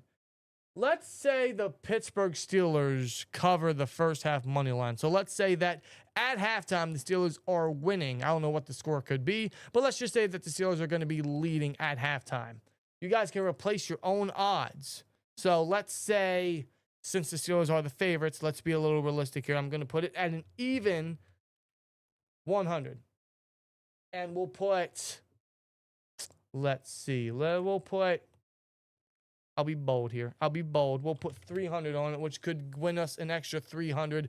Another great thing about ProfitX is they offer a sweepstakes-based dual currency system, which includes profit points and profit cash. Points is just for fun. You know, try out the website, try out the app, and you guys can play for fun. It doesn't really have monetary value. Otherwise, with profit cash, you guys can insert your own money through that and obviously win real money with profit cash, which that's the great thing about ProfitX is they have two ways of playing. You can play for fun or you can play for real. ProfitX is America's #1 sports prediction market where you can win real money predicting sports in 40 plus states, and they are a peer-to-peer sports prediction exchange where users play against each other instead of playing against the house. You guys will be playing against other people placing the same sports bets, which is awesome from ProfitX. If you guys are interested in signing up, man, please do so at ProfitX.co. Use the promo code SteelTwins, and you can claim up to $200 in profit cash on all plays for the first 30 days playing on the site. So every play you make, ProfitX gives you money back for playing on their platform up to $200. Terms and conditions apply. I want to thank ProfitX for sponsoring with us on this video and for the entirety of the NFL season. Yes, sir. Let's see what the chat thinks, man. How you guys feeling? Remember last year when we lost to the 2-10 Patriots? Yeah, that was 2023. Yeah, 2 years ago. Yeah, that sucked. That sucked. Yeah, that was the game where I wore that onesie, which you'll never see again, by the way. No, you're not going to see the onesie ever No, again. you're not seeing that. No. I made a bet. I made a bet. And I lost it because Hunter Henry caught 2 touchdowns. Bro, it didn't take like 20 minutes. No, it didn't. It did not take long. If they come out with betting a nose tackle and Wilson on rundowns, then it shows they aren't learning anything. If we come out and cover one man with outside shade and no inside help, we ain't learned nothing. No, I don't think they learn anything. In fact, that's exactly what I expect them to do, is run the same thing over and over and over. Same shit, different year. Same old Steelers. Yep, swear jar. It's nothing changes. Nothing changes. Oh, it never does. The only change that happens is the players. The defensive line is killing this team. That was supposed to be a strength. Says know your options. Yeah. Yeah, it was a goal to stop the run. We can't. That was the goal. That's why. And I get Harmon's hurt. Harmon hasn't played to start the year, but everybody else hasn't. One, they're not in the right position to succeed, and two, they're just not executing. No, they're not. I mean, it didn't help that Loudermilk saw significant playing time, and I know Loudermilk's on IR right now with a high ankle sprain. I do hope that he gets better real soon. I hope he heals fast. But as a player on the field, Loudermilk just didn't have any impact. I'm sorry, he just didn't. No, he didn't. But I do wish him a speedy recovery since he's on IR. Of course. Tyrone says, I always believe I say TJ Watt 2 sacks. He hasn't had a sack in 6 games going back to last year. He's due. He is very due. He's very due. So I'm hoping he's got a good matchup going against Morgan Moses. So I'm hoping Watt can really get to May in this one for sure. Knight Rider, what's good, man? He says, the O-line scares me. Rodgers won't make it the whole season behind this line. Yeah, that's my fear too. That was my fear with Rodgers in general this season was, can he stay healthy? And that obviously is focused on the line. The line's not doing him any favors. The line is very bad to start off. Not much bad from Frazier and McCormick. It's mostly the other 3. Mostly Broderick and Sayamalu. A lot of running from A-Rod. It's It's not good. A man his age should not be running that much behind an O-line. Diggs 412 says, I see 2-3 sacks, scared, hopefully bounce back, because I've seen a game like this before and we have bounced back, but with these dumbasses, who the fuck knows? Exactly. Like we know it's going to be stressful Steelers football, but what kind of addition is it going to be?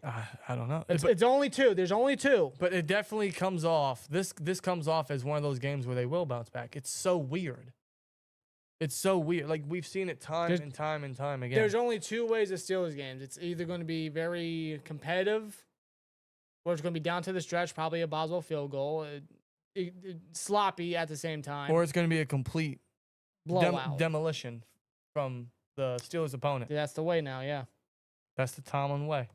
By halftime, I'll be done, or I'll be half done drinking Fireball and smoking a joint because Mike Tomlin is stressful. I hear you. Sounds like a good time. DJ Black, yes, sir. I feel dread. Steelers are going to lose against this Patrick Wonder. Hopefully not, but I really wouldn't be surprised. Seems everybody's feeling kind of similar. John, the Pittsburgh and Penn State fanatic. Steelers 23, Patriots 20. That's fair. All right, Boswell, get that leg ready. The defense will be worse, according to Knight Rider. You know what? I wouldn't be surprised over anything. I wouldn't be surprised if we win. I wouldn't be surprised if we lose. What am I expecting? I'm actually expecting a loss. I am. I'm actually expecting a loss, but I would not be shocked whatsoever if the Steelers win. It just seems like it's just one of those times where they'll dare I say cook. It's weird, right? Are they going to be cooking or microwaving? Microwaving. Okay, then. Can anybody tell me what happened to Devontae Adams' talks to Steelers after last season? Oh, I don't think there were really any talks. Devontae Adams was never going to come here, like, ever. No. He always wanted to go back to A-Rod last year. And when it came to free agency, I think why would he go to the Steelers when there was no quarterback signed at the time? He went to Matt Stafford. And he made the right choice. Yeah, he did. He's having a great start already. A-Rod, 3 touchdowns. Okay. To who, though? I don't know. I don't To care. I don't care. Give it all to Darnell. A-Rod, you know what? Why not? A-Rod isn't the problem. Austin and Caleb Johnson lost that game to Seattle. Yeah, A-Rod, no, he's not the problem. No, I don't blame that loss at all on A-Rod. No. I don't. Did he make a few poor decisions? Sure. But He's far from perfect. But most of the time, yeah, the line's not doing him no favors. She has no run game to depend on. He only has one legitimate receiver. And that first interception he threw, Calvin ran the wrong route. He got in the way of the throwing lane, the throwing path. Calvin took responsibility for that play. He admitted it was his fault. I'm not predicting score. Fuck that. Them boys better go out there and play, says Jamal McCollum. Hell yeah. Hell yeah. I'm with Jamal, man. Just go out there and play. With the amount of love Tomlin kept showing A-Rod, you'd expect him to build a proper O-line around him. He doesn't give a shit. No. I was hoping they'd build a proper line because they put so much capital into it. If he wanted to build a proper line, maybe they should have gotten a proper offensive line coach. Just my two cents. No. You are 110% correct on that, bro. As a matter of fact, I was checking the Patriots staff. Remember Doug Marrone, Jags' old head coach? Yeah. Who beat Tomlin and the Steelers in that game? Yeah. Who has a recent playoff win to Mike Tomlin? He's a Patriots O-line coach. You have been a great O-line coach for us. Now he's with the Patriots. Now he's developing Will Campbell. Lucky Will Campbell. Why can't we bring him in? Because I don't know, dude. I can't answer that question. Where's Bill? What's his name? Bill O'Callahan? Bill Callahan? What the hell is his name? Bill Callahan. Can we have him? I know he's almost 70. Can we have him? He's the offensive line. If Danny Smith can still coach at his age, then I think Bill Callahan could if he's up for it. Is he coaching still? Yeah, he's the Titans O-line coach. Oh, so he's working with Dan Moore. Yeah. Well, Dan Moore was already he was already spoiled, so Twins, I don't know if there's any fixing that. How long before Rooney wakes up and sees Tomlin as the real con man? Never. How long? 84 years. And Mike Tomlin will still be head coach. Never did. And he will still not have a losing season. He will never. He will be in the chair still coaching. He might pass it down to Dino for all we know. God forbid. God forbid, bro. The fact we are saying we are going to lose in week freaking 3 is so sad, says TJ Black. Welcome to the Pittsburgh Steelers. Ready to do this, young man? No, I'm not. No, I'm not. We'll be here and watching the game every snap. I ain't going to miss a game. I haven't missed a game since 2014. Nope. I have not missed a single Steelers game since 2014.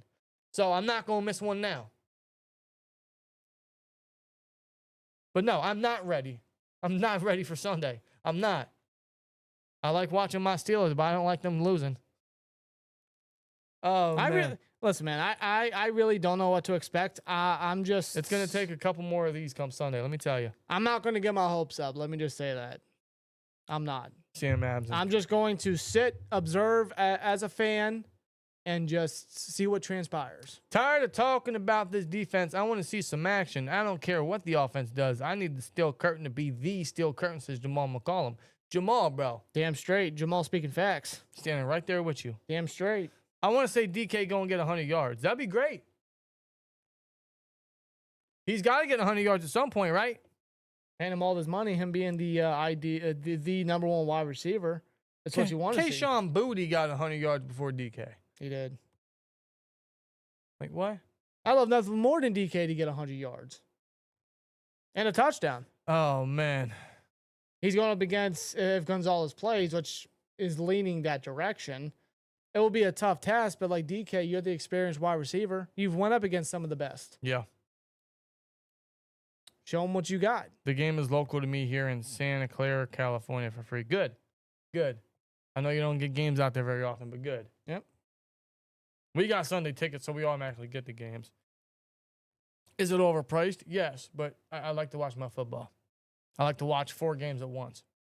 I'm depressed watching the Steelers. Yeah, so it's a good. It's a good cool down period. Anybody else have that feeling just watching? Yeah, the rest of your Sunday's ruined. You're watching other NFL games after your team loses, and then you just see better performances from these other teams. No, all the time. It sucks. All the time. That sucks. By the way, I do want to mention, I will be going. What? I will be going back to the Mason jersey. Yes, me too. I made that very, very well Listen, known. I'm just saying. We wore the Mason Rudolph jersey week 1 and we won. We didn't wear the Mason Rudolph jersey and we lost. I'm just saying. If we're gonna wear the Mason Rudolph jerseys, if we win, you know what we're doing the rest of the way. Yeah. You already know. 2014 Steelers were a much more fun team to watch. So yeah, it was literally the start of the Killer Bees. Well, I guess 2013 was, but 2014 is when everyone really broke out. Yeah, that's the year Le'Veon really burst onto the scene. Yeah. AB was already doing that, but that was like really the start of AB. That was Troy's last year. That was Dick LeBeau's last year. The defense sucked. Ike Taylor's last year. Yeah. He got hurt in that week 2 game. I don't remember that. Week 2, week 3 versus the Panthers. One of those. I don't remember Yeah, bro, like, the defense sucked that year. I think Jason Worlds was our leading sack guy with 7.5. I think it was Tyway Hayward that year. But I do remember, man, big play, William Gay had 3 pick sixes. Yeah. That season. I will never. 3 interceptions, all of them were pick sixes. I will never forget that. It was versus the Colts, it was versus the Falcons, and it was versus the Titans. Yep. I'll never forget that. And we went 1 and done versus the Ravens. Yeah. Fun stuff, right? That was the Ben Tate game. Yeah, it was. God, wow. That's a name. I'm happy to be a Steelers fan, but every time when I watch a game or think, I question of my life choices, says Diggs412. Well, join the club, partner. Mm-hmm. Join the club, my guy. Win this game for Jesse James. Yes. I wasn't going. Who can forget? I wasn't going to mention it. Who can forget but yes. the infamous Jesse James no catch? Yes. K007. Yes, we will be watching WrestlePalooza. Absolutely. Yes. I still got to set that up, by the way. Or one of us do. We'll set it up, but I might try to do it in a way where we don't have to pay for nothing. Okay, all right. Wink, wink. I'll figure something out. I always do.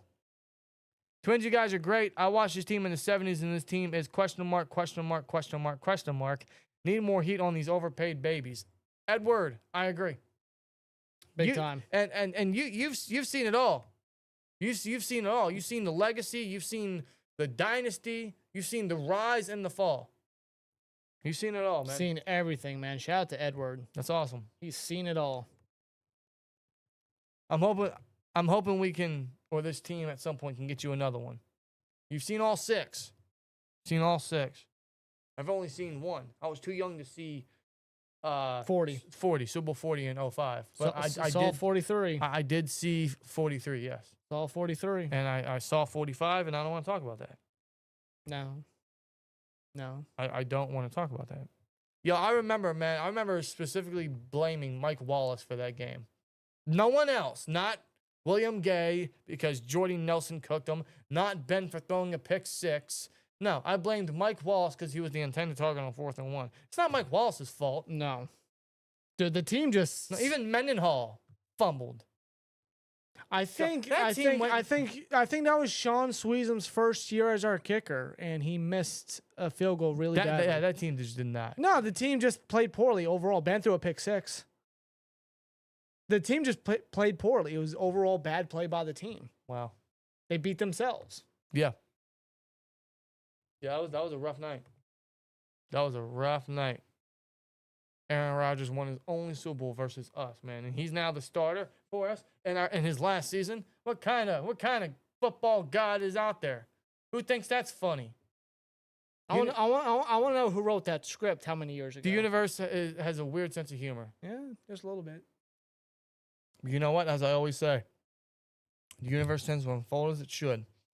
Let's all agree on one thing. The Patriots had their refs on their side, and the Kansas City refs as well. Not really anymore. No, the Chiefs suck, and the recipe to beat them is there.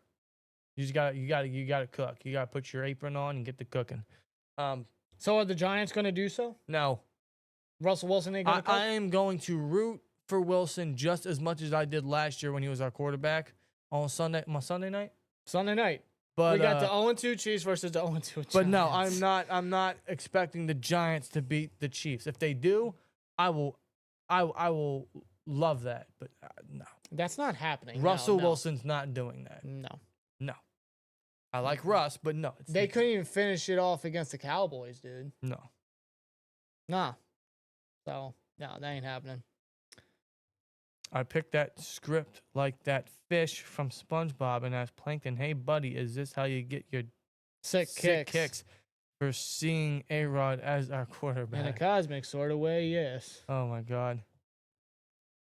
I saw 40 and 43, both phenomenal nights of my life. We were both what? 6 for 40. Yeah, but we were too young. Yeah. I have no memory of 40 at all. 43, I specifically remember the Debo pick 6. Mm-hmm. I think we were 9. No. I remember the house especially 9. as a youngster. Oh, my God. We were 9. We were 9, and the house was freaking shaking, dude. My God. That house went crazy that night. Sure did. That was a time. Wish I can go back. That 08 defense, man, doesn't get talked about enough. No, it doesn't. God, can we get some of those guys back in the locker room? Please, can we get some of those guys back in the locker room? And you had Aaron Smith. He had Casey Hampton. He had the Beard, Brett Kiesel. Woodley, Debo on the edge, and then you guys know the second. You guys know the whole team. You know the whole damn team. Oh man. You know the what was it? Sports Illustrated picture of the defense. I think it was Sports Illustrated. Yeah. Oh, we got to get like a big frame of it. We got to get that picture, that poster printed out, and just frame it and put it back here. That needs to be back here. You know what I'm saying? Yes, I absolutely. It was ESPN. ESPN, my fault. ESPN. Yeah, we got to get that frame somewhere. We got, or maybe eBay. Maybe someone selling on eBay. We got Iron Mike Webster, rest in peace, up there. Chuck Noll with his 4 Lombardis, rest in peace. Yes, sir. Yeah, we got to get one of that 08 defense. We do. Seeing that we kind of lived through that. I don't know. What defense do you guys think is better, 08 or 2010? I mean, they were both ruthless. 08, we won. 08, James Harrison won DPOY. 2010, Palomalu won DPOY. Yeah. But 2010, we didn't win Super Bowl. But that 2010 core was... They changed rules. They yeah. changed rules because of how lethal that defense was. Yeah. Like, bro, I remember... Still, to this day, I see highlights and clips of just how the team sack quarterbacks and just lay the hammer on these players, man. Like, they didn't hold back. Yeah, like, what did Mike Tomlin say? They are the reason why the player safety initiative is in the NFL, 2010. Yeah. But we didn't win a Super Bowl. No. We didn't win a Super Bowl with that. If you're not down with that, we've got 2 words for you. Barber FN with a 199. I think 2025 is better. Okay. How dare you? Okay. How dare you? All right. Yes. Unchained, yes. Yes, we did. Mm-hmm. Well, 20-something years. Not anymore. We got out of there. There's not many people that can say they got out of there, but yes, we got out of there. Shout out to Micah. Shout out to LaShawn McCoy, by the way. Mm-hmm. Great stories. You don't get a lot of that where we come from. But they got out. So good for them, man. Love to see that. Edward says he watched the Freezer Bowl. That was the wasn't that the Ice Bowl? That was the Packers and Was it Cowboys? what? Or was it... What was it? Yeah, the Ice Bowl. It was the Packers and Cowboys. Yeah, Cowboys, yeah. Yeah, there was negative 15 degrees Fahrenheit and a wind chill of negative 48 degrees Fahrenheit. There's a picture somewhere where the ref, his whistle got stuck to his lips. Yeah. It was that cold, dude. And they still play in that weather. I mean, back then, they didn't care. No, back then, they did not care. They played in every weather condition back then. They played in They didn't care. They did not care, bro. That's how it was back then. Sound like my dad right now. Yeah, I know. But that's how it was. That's how it was, man. That's old school football. Yeah, I don't know how Barber spent that money just to say that, but Barber, we appreciate you. We appreciate you, Barber. I got a feeling we're going to bounce back and be 3-1 at the bye, says Cade. Okay. I think it's doable. I think we can win the next 2. Very doable. Very capable. I'd be happy with 3-1 at the bye. I would. In fact, obviously that's best case scenario because the best case scenario is to win out. Yeah. But is there a realistic possibility? Absolutely. There is. But the Steelers they got to come to play. They got to come to actually play to win. Yeah, they do. They got a tough test this Sunday, man. They really, really do. It'll be an interesting game. No matter what, it's gonna be an interesting game. But if it starts bad, I think it might be over before it even began. You know what I'm saying? Let's hope it doesn't kick off so bad so early. We don't want to see that. Hopefully someone returns at kickoff. Caleb Johnson's not gonna be back there, is he? No, Tomlin said that he won't be back there. So who will? Don't put Warren back there. Oh, Gainwell should be back there. You can't put Warren back there. I advocate for Calvin. Calvin does punt returns. Normally when someone is a prime punt returner, they don't do kick returns. Put Roman back there. Remember AB? AB was a primary punt returner. Yeah. He never did kick returns. He was our last great punt returner. Yeah, but he never did kick returns. Because he was the number 1. And probably the best, not probably, absolutely the best wide receiver in football. I would throw either Roman or Scotty Miller as a kick returner. I'll put Roman back there. Why not? I would put Roman back there. Roman or Scotty, absolutely. You want to give Roman some more touches? Put him back there. Scotty Miller's always been a hell of a playmaker. Put him back there. Yeah. No more Caleb. We're done here. We're done. Tomlin said that he has a way to work his way back. Is Mike Tomlin overrated? Yes. Very. Very. Very overrated.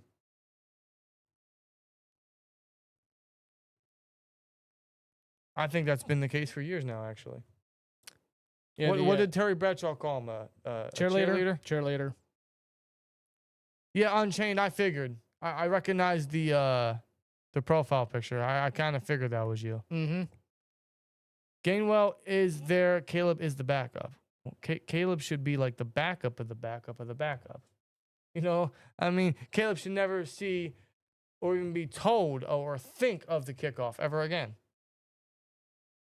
He just doesn't have what you'd want in a kick returner. The official depth chart is getting well. Why? Do they not update their depth chart? Well, Caleb ain't going back there. Is it That not? ain't happening. Is it not that important?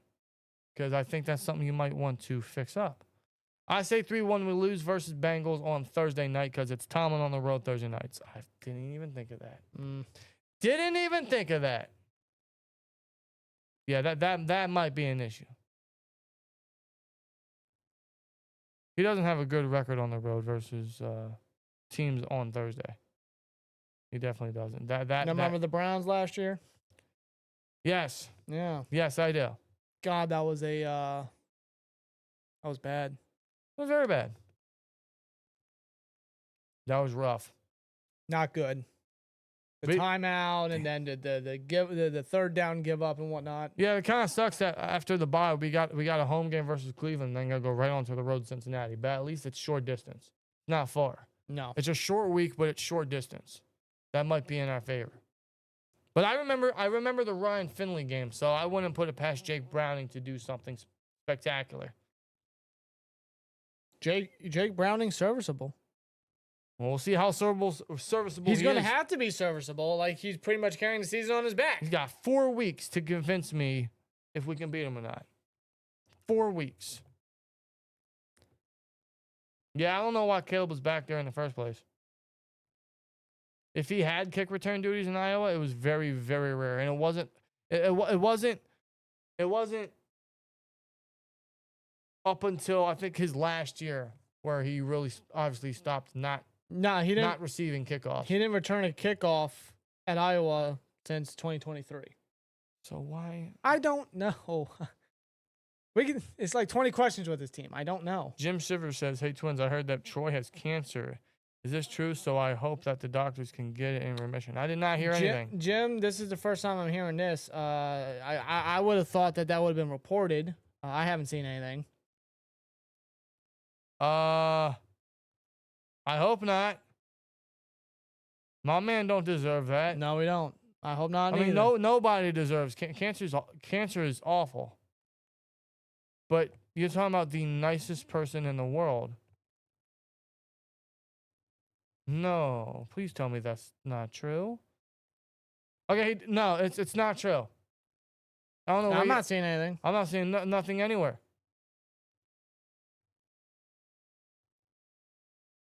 I guess he intercepted it, huh? Maybe Debo sacked it. I don't know. But as far as I see, yeah, he don't have cancer. No, please, yeah, no. I just searched it up and I found nothing. I found nothing. So, fake news. Whoever told you that is fake news. Why is Tony Gonzalez chugging milk on TV? They ate hot wings. My God. They're trying to be hot ones so bad. It just looked like a comedy sketch. All right. Was the game that boring? Was it that boring? You got to do this? Josh Allen didn't score, did he? I can check the stats. Josh Allen didn't score, did he? I needed him to score. Let me see. Because I got Josh Allen in fantasy, so that would help me. Josh Allen didn't score, did he? 3 touchdowns. Hold on. No, not that, you freaking goon. Sounds like 3 passing touchdowns. 3 passing touchdowns. And he didn't run one in? Now James Cook did. Well, I needed that too, but I needed Allen. Okay. And Tua threw a pick. He threw a pick? He threw a pick. I won 1 slip. Okay, I'll live with that. All right. It's not as much as I would have won if Allen scored, but I'll live with that. I'll live with that. Yeah. That game, that Tampa Bay and Houston game had me crazy. I needed the Bucs to win so bad because I took them as the underdog because I thought that was easy money. They had me going so nuts. Yep. But they won. They won. I was able to go to sleep happy. And I'll go to sleep happy knowing that I didn't win much, but I won something. It's something. It's a win. A win is a win. A win is a win. Absolutely. I will take it. A dub is a dub, right? Is that another thing? And I don't have to work in the morning. There you go. It's perfect. Yeah, I get a 3-day weekend. Let's go. I will take that. I don't get that often. Tua turn the ball over. Tua sucks. He's not good. Tua sucks. That's Monday night down in December Unhinged. for the Steelers. We work for UPS. Unfortunately. I'm a package car delivery driver. So I deliver to lazy people. Tell them how you really feel. Go out and go shopping. Might reduce my stop count. I am Wait till Christmas. I'm a package handler. Yeah, thanks for reminding me. I'm a package handler, so I load the pickups he brings back, and so on and so forth. The 2017 Jaguars and 2020 Browns were tough teams. I guess because we lost to both of them. In brutal fashion. Yeah, pretty bad fashion actually. Yeah. I mean, Jags made it to the AFC Championship game. TJ Black, I hope he got fired. That's unprofessional behavior. Hope he got fired. Jamal, you can be a fan of Amazon, but bro, y'all gotta take the majority of y'all stuff, man. We can't be delivering your stuff for you. Y'all gotta take the majority of it. Like 75% of my truck is Amazon envelopes and the stupid little boxes that have touchdown on it with the Thursday Night Football tape. That's y'all stuff. You know how many of those I load? That's y'all stuff. A lot. I load a lot of those. That's y'all stuff, man. Y'all should be delivering that. Now Dan is raging. I could keep going, but I'm not going to. No. I'm not going to. I'm not going. Believe me, I'd be here all night. I'm not going to keep you all around all night. I know we were up till 2:00 last Friday night. Not going to do that. It's Friday morning. It's 12:06 a.m. Eastern. Why can't we get any pressure on the quarterback this year so far? I have no idea. No, we've gotten pressure. We just can't finish the play. I mean, yeah, you're right. We are getting a high blitz rate. We're running blitzes pretty frequently. We just can't come away with them. No, we can't. But I noticed the 4-man rushes, no success. No. These dudes got all day. They got a pocket that a quarterback dreams of. Like when a quarterback, I would imagine. A-Rod goes to bed dreaming of that right now. Yes. I would imagine that a quarterback's greatest dream is sitting in the pocket. And that's his dream. For 8 hours of sleep, it's just him sitting in the pocket. Yeah. And that's the opposing quarterbacks that we've been going up against, is they have all day. Fields, Darnold, could potentially be Drake May. Got to get that push, dude. Come on, bro. How about Borat for Steelers head coach? Be great success. God, that's a throwback. I haven't watched that movie in so long. It has been a bit, man. Jeez. I haven't watched that movie in so long. My favorite stream was the late one, just chatting about stuff other than football. That was, I think it was last week. That was last Friday. Yeah. That was a good time, man. That was last week. Did you say, yeah. Did you see Cowboys versus Giants in overtime? Yes. Yes.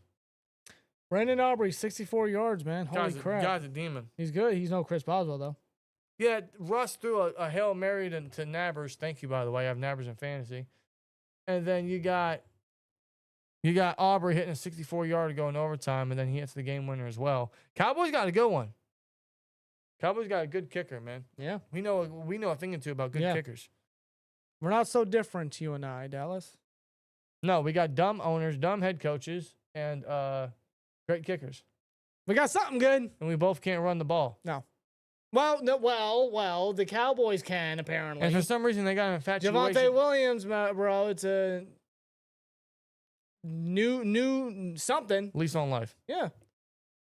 New lease on life. Both teams also have an infatuation for George Pickens or effortless receivers. Yeah. Yeah. Makes no sense to me. I don't get it, but sure, I suppose. And we're both 1-1. Yeah? Yeah, so we're pretty identical. How many yards is Warren getting this week? I'm going to go 65. 65 in a tutty. Is that total or rushing? Rushing. Okay. He might have another 40 receiving. I'm not really going to predict rushing. I'll say total yards. I will say. I'm going to say 95. 95 what? Around total yards. Oh, okay. I'll say around 95 total yards. I'll What- say that. What time is it for you guys, if you don't mind me asking? It is 12:09 a.m. Eastern Standard Time. Why, do you live in the West Coast? Or do you live Mountain Time? Maybe Central Time. I don't know. Do you live in a different country? Is it mid-afternoon somewhere, wherever you are at? Is the sun up where you're at? Hey, how's the future? You want to tell me what happens in the future? How many passing touch? I sound like a goat. That's why they call me the goat. How many passing? No one's called you that.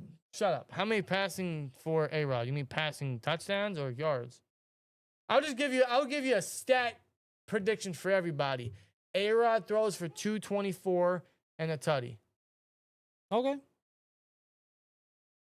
Jayla Warren, You said 65 and a touchdown. 65. Yeah, about 15 carries, 65 yards and a touchdown. Along with 5 catches, 40 yards. Okay. So you got 105 total yards and a touchdown. Yeah. That'd be cool. For DK, let's go 3 catches, 50 yards. Okay. And that's probably the extent of it, because I truthfully don't know what else could happen. That's just As far as the offense goes, it's hard to predict. It's really hard. so, we're an hour ahead of me. You're in the South, okay. I always wanted Oh, so we're in the future. yeah. I always want to go down to the South. I always heard that was a Yeah. wholesome community down there. Our owner's not a football fan. At least Jerry is. Yeah, but he's an idiot. Yeah, I don't know what Jerry is anymore. Let's be honest, Tomlin and Rooney don't even know that they are alive. If they don't realize they're alive, then I really, really terrify for the future of this organization. Yes, we have more siblings. In fact, we have a lot more. Yeah. We have a large family. Shout out to the family, bro. We have a large family. Shout out to the fam. Christmas gets expensive. Very. Which is why very. Halloween has overtaken as my favorite holiday now. Financially. Yes. Sure. I just like Halloween more as an adult. Who's your favorite player on the Golden State Warriors?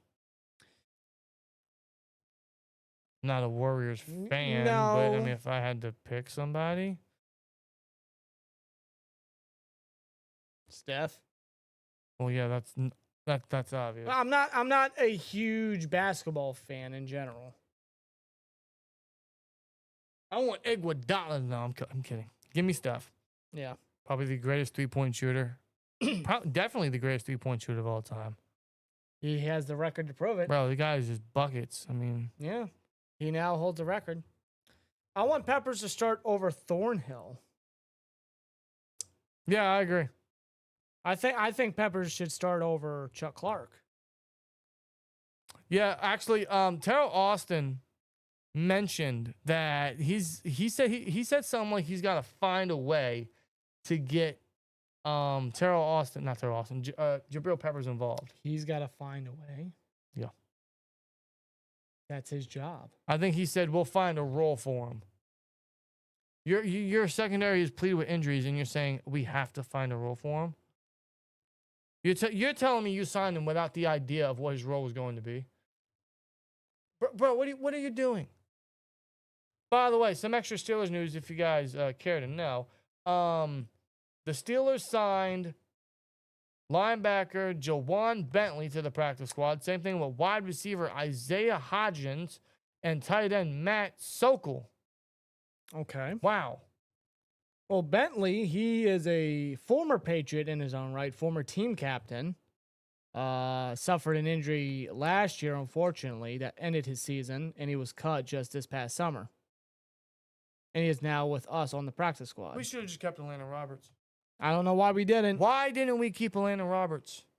He's our best run-defending linebacker in so long. Dude, he was our best linebacker overall. He was like Vince Williams all over again. But we opted to sign Malik Harrison for $10 million over 2 years. Because he can play special teams. Oh my God. I don't see so much great special teams coverage out there. No. Should have just kept Atlanta Roberts for cheaper. And now your run defense has suffered. But if there's a guy that could help in that run defense, it's Bentley. His play style is very Atlanta Roberts-esque. Very similar. He's a thumper, can stop the run. I don't know if he gets elevated for the game. I don't know if he ever gets promoted to the active roster. Well, we can't even find time for Cole Holcomb, so where are we going to see time for Bentley? But I do like. I mean, listen, Bentley. if you want to stop the run, considering you have Holcomb, play Holcomb in early downs and obvious early run downs. I agree, because the other guys aren't getting it done. No, Put Holcomb out there. He needs reps, especially rundown reps. and Holcomb's very good. He's a very good football player. I like Holcomb. He can stop the run.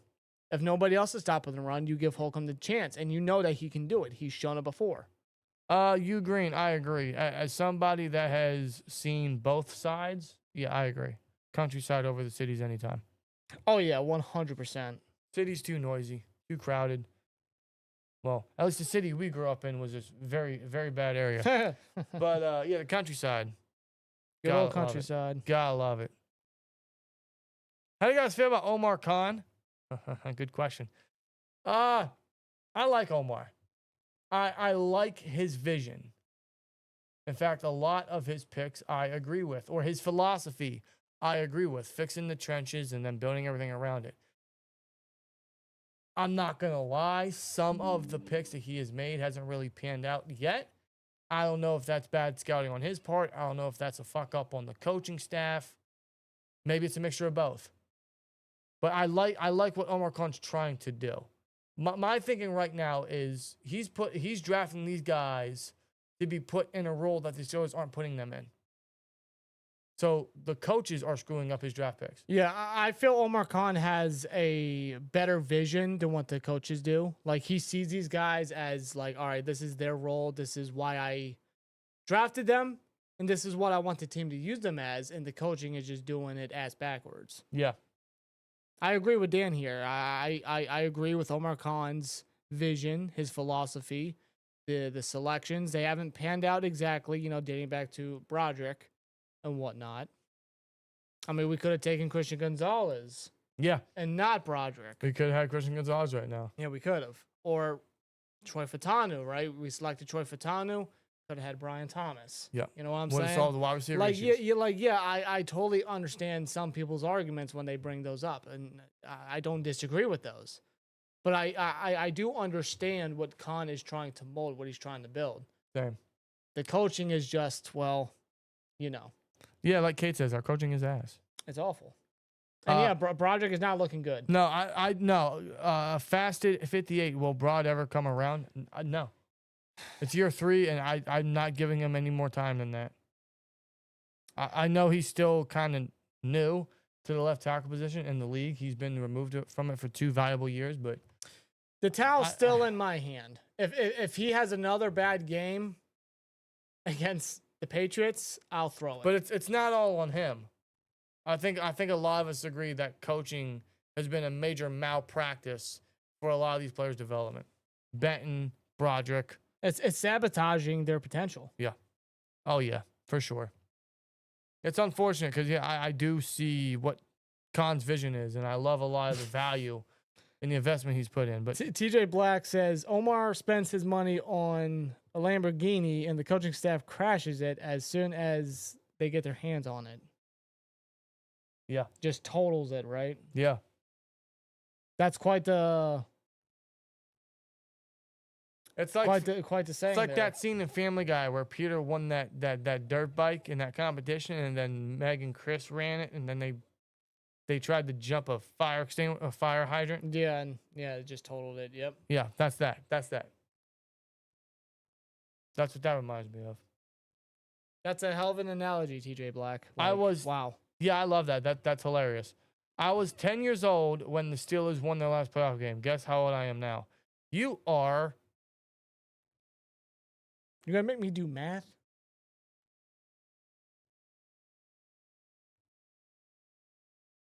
2016. 18. 19? Yeah, it was what, 8 years? 8 freaking years? How old was I? 16. I was 17. No, it was. We were 17. Yeah, 17. Yeah. It was 2016 season, but January of 2017. Wow. A good Christmas present for us should be the Steelers not collapsing in December. What y'all think? Bro. Santa! Santa! I don't want the Steelers collapse in December. You have a better chance of convincing me Santa is actually real compared to that. Come on. We play Santa in December. What do you mean? We our job. Oh, yeah. We play Santa. Oh, sorry. You said play. I'm thinking, who are we going up against? No. I'm We portray a Santa in December. Yeah, we got the Lions before that game. Yeah. Before Christmas. Yep. At Ford Field, by the way. Should be fun. Oh, God. No, I don't look forward to that. no, me neither. DK is only guaranteed $60 million, $30 million this year and next. If DK doesn't work out this year, we will need a wide receiver 1 and wide receiver 2. Yeah. He's here 5 years, man. Well, Digital Dust mentions, yeah, I mean, he's guaranteed only 60. Yeah. So 60 the next 2 years. What are his full contract details? Now I'm curious. I don't think he'll play the extent of his contract. You don't think he'll be here 5 years? It could no. Well, that's not very common for players nowadays. Either they cut or get traded. That's very, very, very common now. It's very rare that a player plays out their contract and then just either gets an extension or just walks away. Very rare that somebody that has a big contract plays the extent of it. Plus the cap hits. Oh God! I think it really depends on Metcalf's stats and his play style, and just what he lives up to. The cap hits are absurd. The cap hits are absurd. They bad? Oh yeah. Khan paid him, dude. He traded for him and he paid him. Let's say they want to get rid of him as early as 2027, which is Mike Tomlin's last year on his contract. As of now, they would, let's say they trade him. They would save 14.5, but have a dead cap of 18. But let's say they get rid of him 2028. Say they just clean house after Tomlin, right? They would save 22 million while having a dead cap of 12. That's more tolerable. I think he'll be here 3-4 years, 4 years max. Either way, I got his jersey. I'll be rocking it from time to time.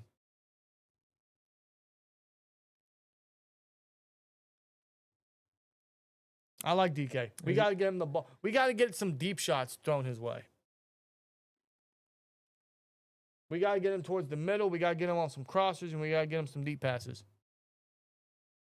Got a big test against Gonzalez. I think the only way we're going to get DK some deep shots down the field is if he can actually get separation.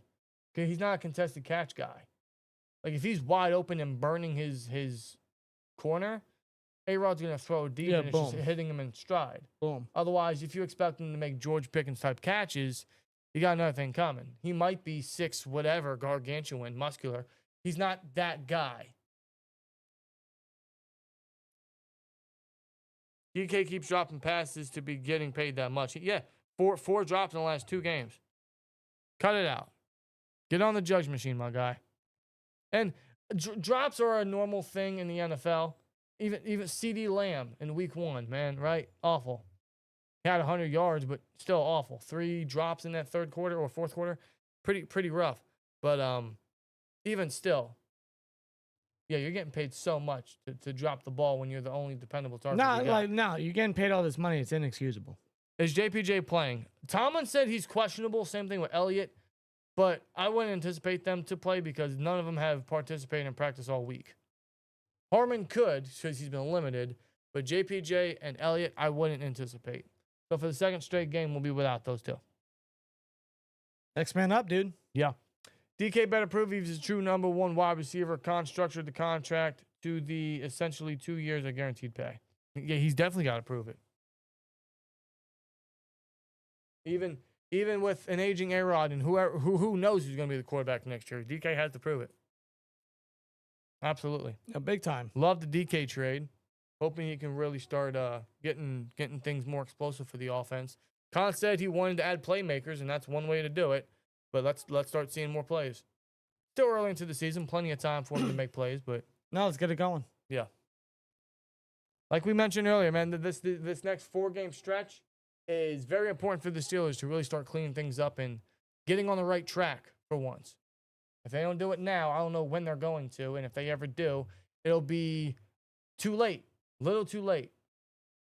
So now's the time. This Sunday is the time. In my opinion, that's the game you got to get things going. You get on that right path, you get on the right track, maybe things will fall in line for you.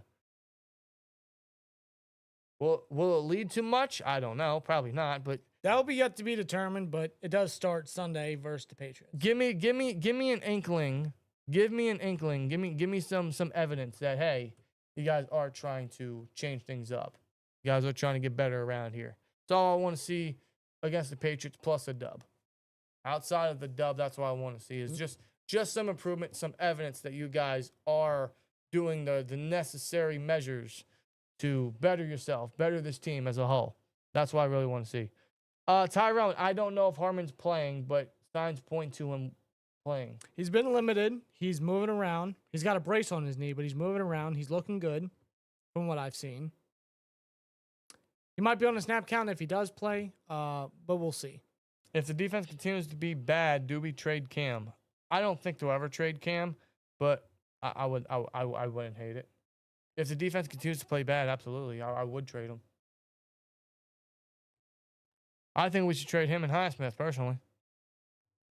Hayward's too greedy and not showing leadership qualities and not stepping up, and Highsmith is too damn injury prone. And Herbig, I mean, he's starter capable. He is, but he's got to stay healthy too. My fear is once Highsmith gets back, is Herbig's going to get hurt again. Yeah, we just don't have luck with the edge group. No, being we healthy. don't. We don't. Like, we see the vision. We see how stacked it is with the 4 guys that we got. It's just, like, they just can't stay healthy together. No, they can't. I don't know what the problem is. The strength and conditioning needs adjusted or whatever.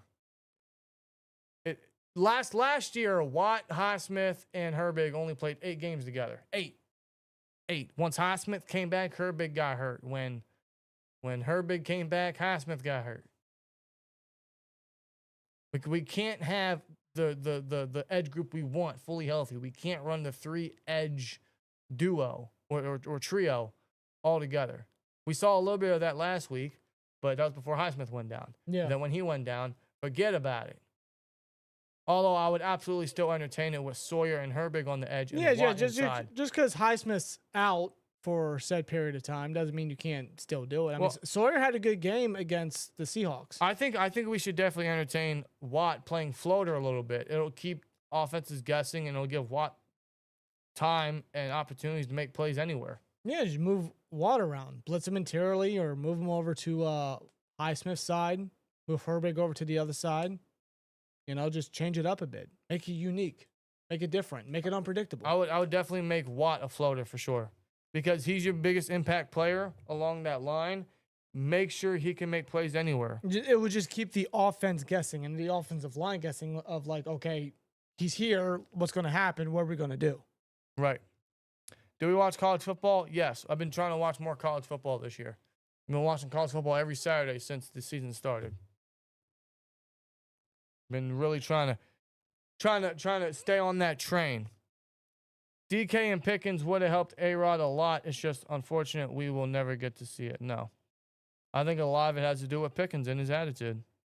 His attitude, and he never put in effort 110%. Nope. There were games where he put in a lot of effort, but there were also more times where he didn't. He wouldn't put out a block in the run game. He'd run lazy routes. He just didn't want to be there. Same thing is still present in Dallas. That's Pickens for you. That's always going to be Pickens. Always was, always will be.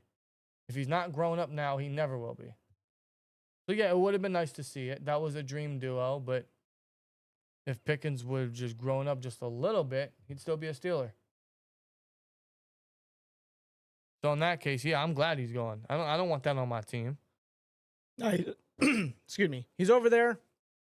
It's whatever. Roman has been leveling up his blocking skills. His reward was 1 catch. Yeah, his first career catch. How many catches does Roman Wilson get this Sunday, folks? 1, 2, maybe 3, maybe 0. I don't know, dude. Maybe he gets a jet sweep. You know? Yeah, because last time he got one of those, that really panned out for him. Yeah, he got hurt and missed his whole rookie season. Yeah, let's not do that. No, let's not. Let's not even do a wide receiver screen. Let's not. No, let's do a tight end screen with Jonnu Smith. Yeah, no. Well, Connor Hayward blocking. Because we did that last week. And Hayward's block was just so poor. Hayward sucks. Connor Hayward sucks. What would y'all do to protect the middle of the field? Steelers haven't been able to do it for years. No, they haven't. I'd utilize Payne Wilson's coverage upside. You want to blitz one of the guys? I think Patrick Queen's the guy to go to. Or just rotate either guy. But if you want a guy that's going to cover the middle, Payne Wilson. I think we got to play more man coverage. We got to get up in their face, up against their chest. Get them on some press coverage. I think that's the way to do it. I think they got guys capable of winning in coverage, but keeping them as floaters along the zone area is just... Yeah, it's constant zone, dude. No, because then you got a guy like Patrick Queen that reads the quarterback's eyes. The quarterback is going to fake out Queen, open up a passing lane, and hit his target in the middle. Saw that plenty of times last week. I feel like if you get them in coverage, there's going to be a little more success.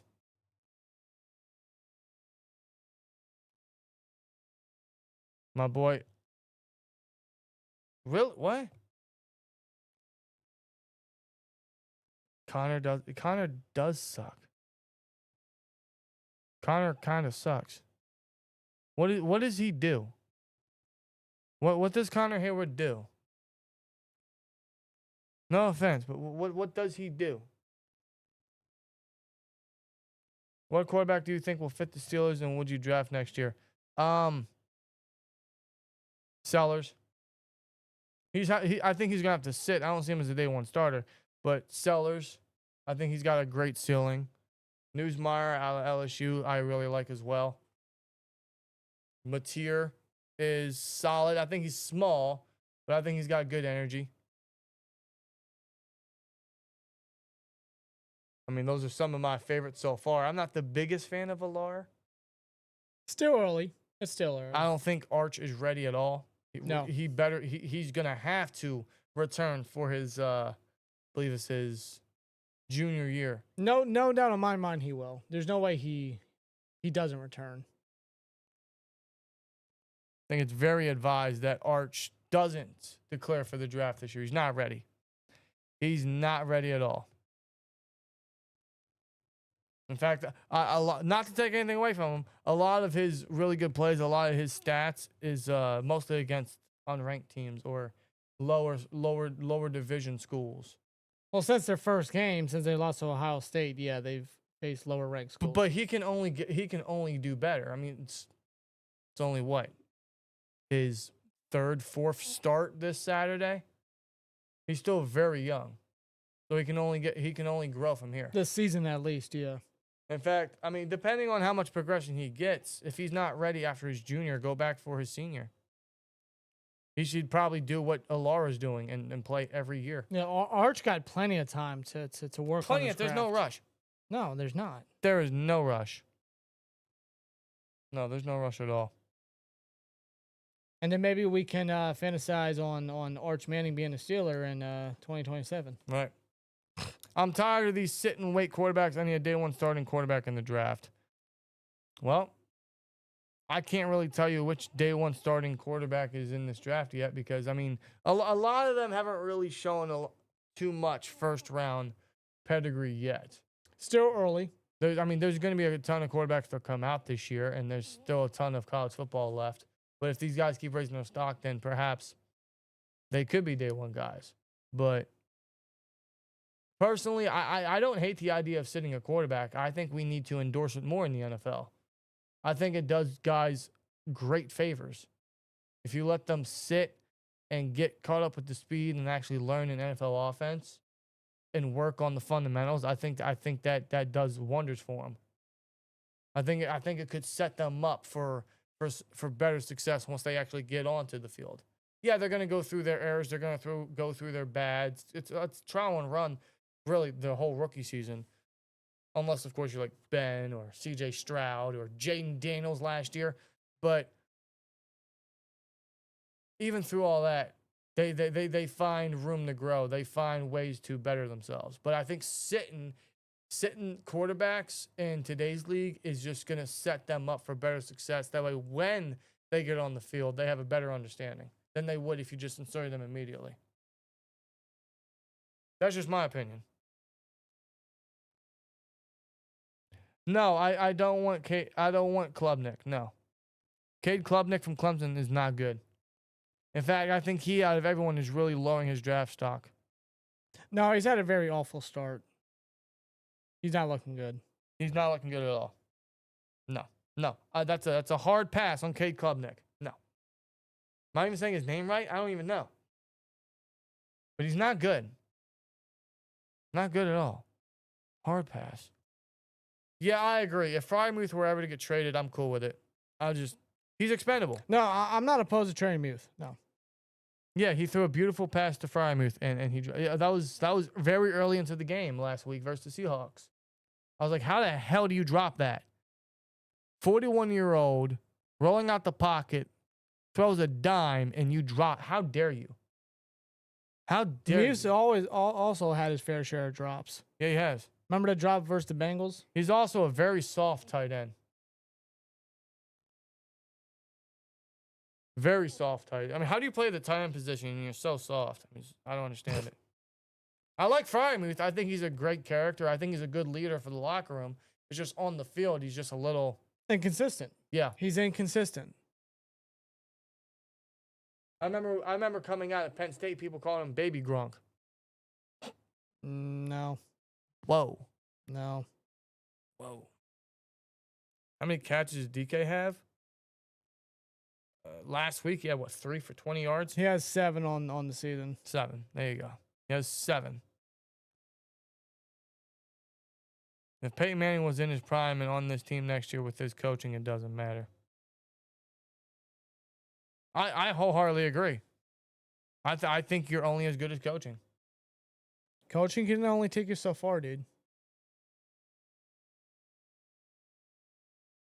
There's only so much you can do with coaching. That's why I find it funny when people say, "Oh, we should have drafted Jalen Hurts over Claypool." I'm not disagreeing with that fact. I'm not disagreeing with that opinion. Would Hurts be where he is now if he was a Steeler? No. Far from it. No, that's my argument is, yes, we should have drafted Jalen Hurts. But would he have the career he has now with Matt Canada? The answer is no. Would he have the tush push? No. No. No. No, he would not. I don't think we had a consistent tight end since Heath. No, yeah, Heath was great. Yeah, best tight end in Steeler history. Heath was a man that just came to work and did his job and did it damn good. What do you guys' thoughts on if we would have kept Mike Williams? I don't think Mike Williams was the solution anyway. No. He would have been a good fill-in, good hand, but I question why we didn't utilize him, though, but was he the fix? No. And now he's retired. Now he's retired, and I hope he's enjoying himself. You know, there was one free agent wide receiver I wanted out of everybody. It was Keenan Allen, and he's doing good in L.A. right now. Him and Herbert are doing very well again. The Chargers are looking good, man. I mean, Marion Hampton, he's got to get things going, but no, Herbert's playing. They're looking really good. Herbert's playing good. Caleb Johnson needs 8 carries per game. I actually agree. That's the only way he's going to better himself is getting carries with the line, with A-Rod, with the offense. With the offense especially. He might not play at all this weekend. Like, he literally might be a healthy scratch. Yeah, he might not even be dressed. I'll tell you, it would be very telling if they elevate either running back from the practice squad because they still have Trey Sermon and Lou Nichols. Yeah. If they elevate one of them, that's going to be very telling. I don't know, man. I don't know. That's up until Saturday. Yeah, we'll see. You guys have an amazing day. I'm going to go to bed now. I'm almost checked out. Right now, it's 9:38 here in Cali. Here we go, Steelers. So it is still September 18th for you, while it is September 19th for us. Yes, it is. How's, yeah. The future is very good. I'll let you know right now. With that being said, very much like Unchained, we're gonna close it out here, man. Thank you guys for a great stream. We always appreciate these conversations towards the end. It's always fun to chit chat, to just discuss whatever's on your guys' mind, whatever's on our mind, man. We really love these things. Of course. Gonna keep it going on all season, obviously. So with that being said, you guys enjoy the rest of your night, enjoy the rest of your weekend. We'll see you on Sunday for hopefully a Steelers victory versus the Patriots. Yeah, live reactions for the Patriots game. It should be a lot of fun watching the game. You know, you guys tuning in with us, and hopefully it's a better outcome. Wait, a lot of fun. You mean for them watching us or us watching the Steelers? Maybe both. Hopefully both. Us having fun watching the Steelers? It's Steeler football. Exactly. It's Steeler football. It's going to be stressful, dog. Stressful Steelers football. It's going to be stressful. Either way, you guys already know we'll be here, and we'll see you in Sunday afternoon for the game, man. Can't wait to see y'all there. It should be an interesting game. Either way, we got to get a dub. Clean up the bullshit, and let's get a dub versus the Pats in Foxborough. That's all I care about on Sunday. So with that being said, we'll see you then. Thank you guys for a great stream. Man, again, shout out to 93 Elite on Instagram. We'll be live on his account tomorrow at noon Eastern Standard Time. Definitely go follow him. The link to that is down in the description box below. We'll see you there tomorrow. We'll see you on Sunday for the Patriots versus Steelers live reactions. This should be interesting. But, yeah, I'll see you guys then, man. You guys enjoy the rest of your night. You guys have a strong Friday. And you guys have a great weekend. We'll see you later on, man. You guys take it easy. Thank y'all so much for a great stream. Appreciate you guys all the support. And yeah, let's hope the Steelers can get a victory, man. Give a dub. See you in the next one. And here we go, Steelers. And as always, like, comment, subscribe, and we'll see you later. Peace.